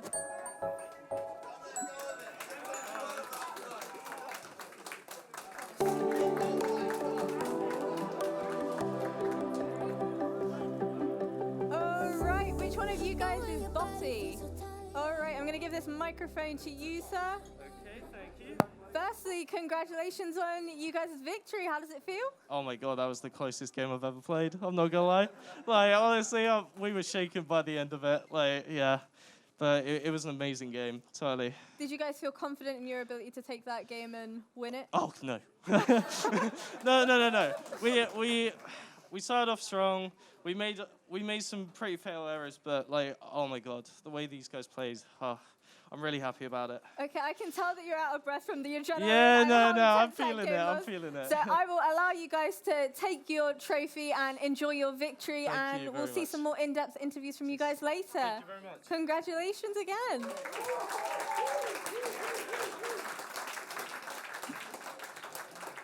All right, We'll be right back. We're just going to throw to our casters really quickly, followed by some more in-depth interviews with our winners over there. All right, thank you so much. Of course, you can see, I think at that point, I don't think we were ready. I don't think Mag.exe were ready to win that game right then and there. You can see the shock on their faces. They were barely able to lift the trophy. They were so unprepared, I think, for that game to be over. Yeah, I mean, the two of us are completely exhausted after that game. Imagine actually playing it. Exeter College playing an exceptional mid to late game there, fighting back from, from that Infernal Soul. They ended up with 2 Elder Dragons and 2 Barons to kind of close out their game. They played it extremely well in the end. Congratulations to them. They played such an amazing series. Thank you so much for entertaining us. This has been a wonderful, wonderful cast. Yeah, I mean, it's got to be really gutting for Amvos to come out of that game. Just an incredible game for them for BTC.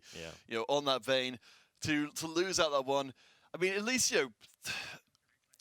we'll come back to that in a second because we've got some replays from that final and decisive game.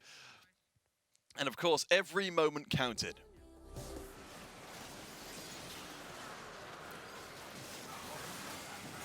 So we saw here, in every one of these fights, how incredibly important it was, the positioning for these carries and how different a fight could be when they got to really go off. Yeah, and this was the fight we saw Amvos just totally take control. And, this was that was his 8th kill of the game. And this is really, really where we thought, this was it. Team BTC were going to kind of take over this series and it was going to be the end. But somehow, as I said, Exeter College are able to fight back. Amvos struggling to kind of play those really late game team fights. We spoke about it a little bit, but Vayne does have the kind of single target damage, and she does struggle sometimes. She does have maybe slightly less mobility and less utility than the Kai'Sa. The Kai'Sa kind of having the invisibility, as we see this like 3-man defense to kind of save the game here. Botti, Serpent, and Swiggity Swooty saving their Nexus towers, and only one of those inhibitors going down. And just after that, we saw BTC kind of getting that Baron Nashor. After this, we'll see them go towards the bot side of the map, and this is where Noke gets hooked by Ollie, and this is kind of where the game really kind of turns in the favor of Exeter College. Yeah, and it was off of the result of trying for a hook themselves. Massive ultimate there, crikey. Yeah, you're talking about the combo ultimates at play in this game, how incredibly devastating they could be when they hit fully. Yeah, and Serpent, look at him. This is his quadra kill, the one that I thought was going to be a penta.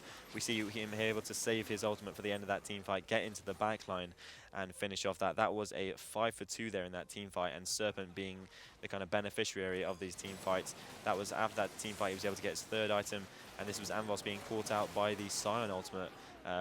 With that CC, Serpent able to get into the backline, finish off the Vayne, where all the gold was on the side of BTC. And this is kind of where we saw Exeter College just kind of. This was the first time they kind of won a team fight, against that Infernal Dragon. They did kind of lose out just after this, but it was really important to see that and give themselves the belief that they were able to actually do that. I mean, yeah, the Corriday definitely managed to make their mark in this game as well as come back to another one of these absolutely massive team fights. I mean, we saw so many of these team fights, which any of them could have been game-ending. Yeah, and look at the silence in this team fight. This was the first, not quite first pick silence, but it was picked first on red side. All they could see was the Malphite, but that was all Botti needed, taking that Malphite ultimate, making such a big difference in these fights. Botti, maybe a bit of an unsung hero of this series. I think Serpent maybe the standout player. But Botti, really having a fantastic and maybe slightly more consistent series. I noticed looking at the scoreboard right now, Ollie down in the support position, the same amount of kills and assists combined together as their AD carry. Certainly that bottom lane has been fantastic as we come towards the end of the game here. The siege that BTC did an amazing job of holding off for such a long time. Yeah, somehow BTC are able to defend against the Elder Dragon here. We see Serpent getting exhausted there by Amvos, and also goes down there, takes a lot of damage. Amvos does eventually go down to the Elder Dragon, just seeing how powerful that is. And we see Ollie with his Nautilus engages in this game 3. It was really kind of fantastic to see Ollie kind of off the off the Enchanted supports and onto the Nautilus this game, making some really important engages on that bot inhibitor and also in this team fight, where, you know, Exeter College made their kind of second Elder Dragon, and they were able to kind of finish off that. Oh boy, I mean, yeah, down towards the end there as well. I think that's a very good full stop on that mid lane matchup. And then coming back to the Elder Dragon again, you know, eventually in the wreckage of the previous fight, I mean, you throw enough gold, you throw enough buffs at a team, something has got to give. And I'm still shook after the end of that game. I really, really, truly felt like anyone could win it up until the very last moment. Yeah, I mean, after that game one especially, it was fantastic to see two such close games. And this last one, you know, for it being a grand final, fair play to these guys. As we see, you know, we spoke about Herpal kind of making an engage there, turning off the tower, and they are able to kind of you know, do the engage. Turtle Archer with the re-engage there with a Malphite ultimate does a pretty good job. Same with Botti on that. Silas using the Malphite ultimate for their like re-engage. And with those three members left alive, they look to close out the game. And at this point, crikey, imagine what they were feeling. Yeah, I mean, we're going to get a chance to hear exactly what they're feeling with the interview following up from here. So hopefully they recover themselves a little bit. But, I mean, yeah, just for things to end there and then, absolutely incredible game, incredible series as well. I'm very glad that's the way it ended. Yeah, and I just want to say something. We have a Division 1 final coming up just after this. So we just had that unbelievable best of 3. We have potentially another one of those. Yeah, I mean, we're only half done with League of Legends here today. I mean, obviously, you know, that was an incredible performance. We're certainly expecting very big things from our Division 1 finals as well. Honestly, though, you know, for Division 2, I think these, you know, these teams here today, they've put out an incredible performance. They've shown exactly what Division 2 is capable of. Oh, for sure. And, you know, we've seen some fantastic League of Legends today, especially some of the carry performances. Anvos, Serpent, definitely standout players, especially Anvos, you know, in that game too. But also, you know, Botti being the other one. These three have been unbelievable players. And, you know, the fact that we have another 3 more games to enjoy of players at this kind of skill level is you know, fantastic. Yeah, and I mean, you know, you definitely got to be thinking for the Division 1 players. They'll have been watching those games back. Yeah. But that's enough from us. We have, in fact, got our interview ready with our victorious team at mag.exe. So let's hear what they've got to say for themselves.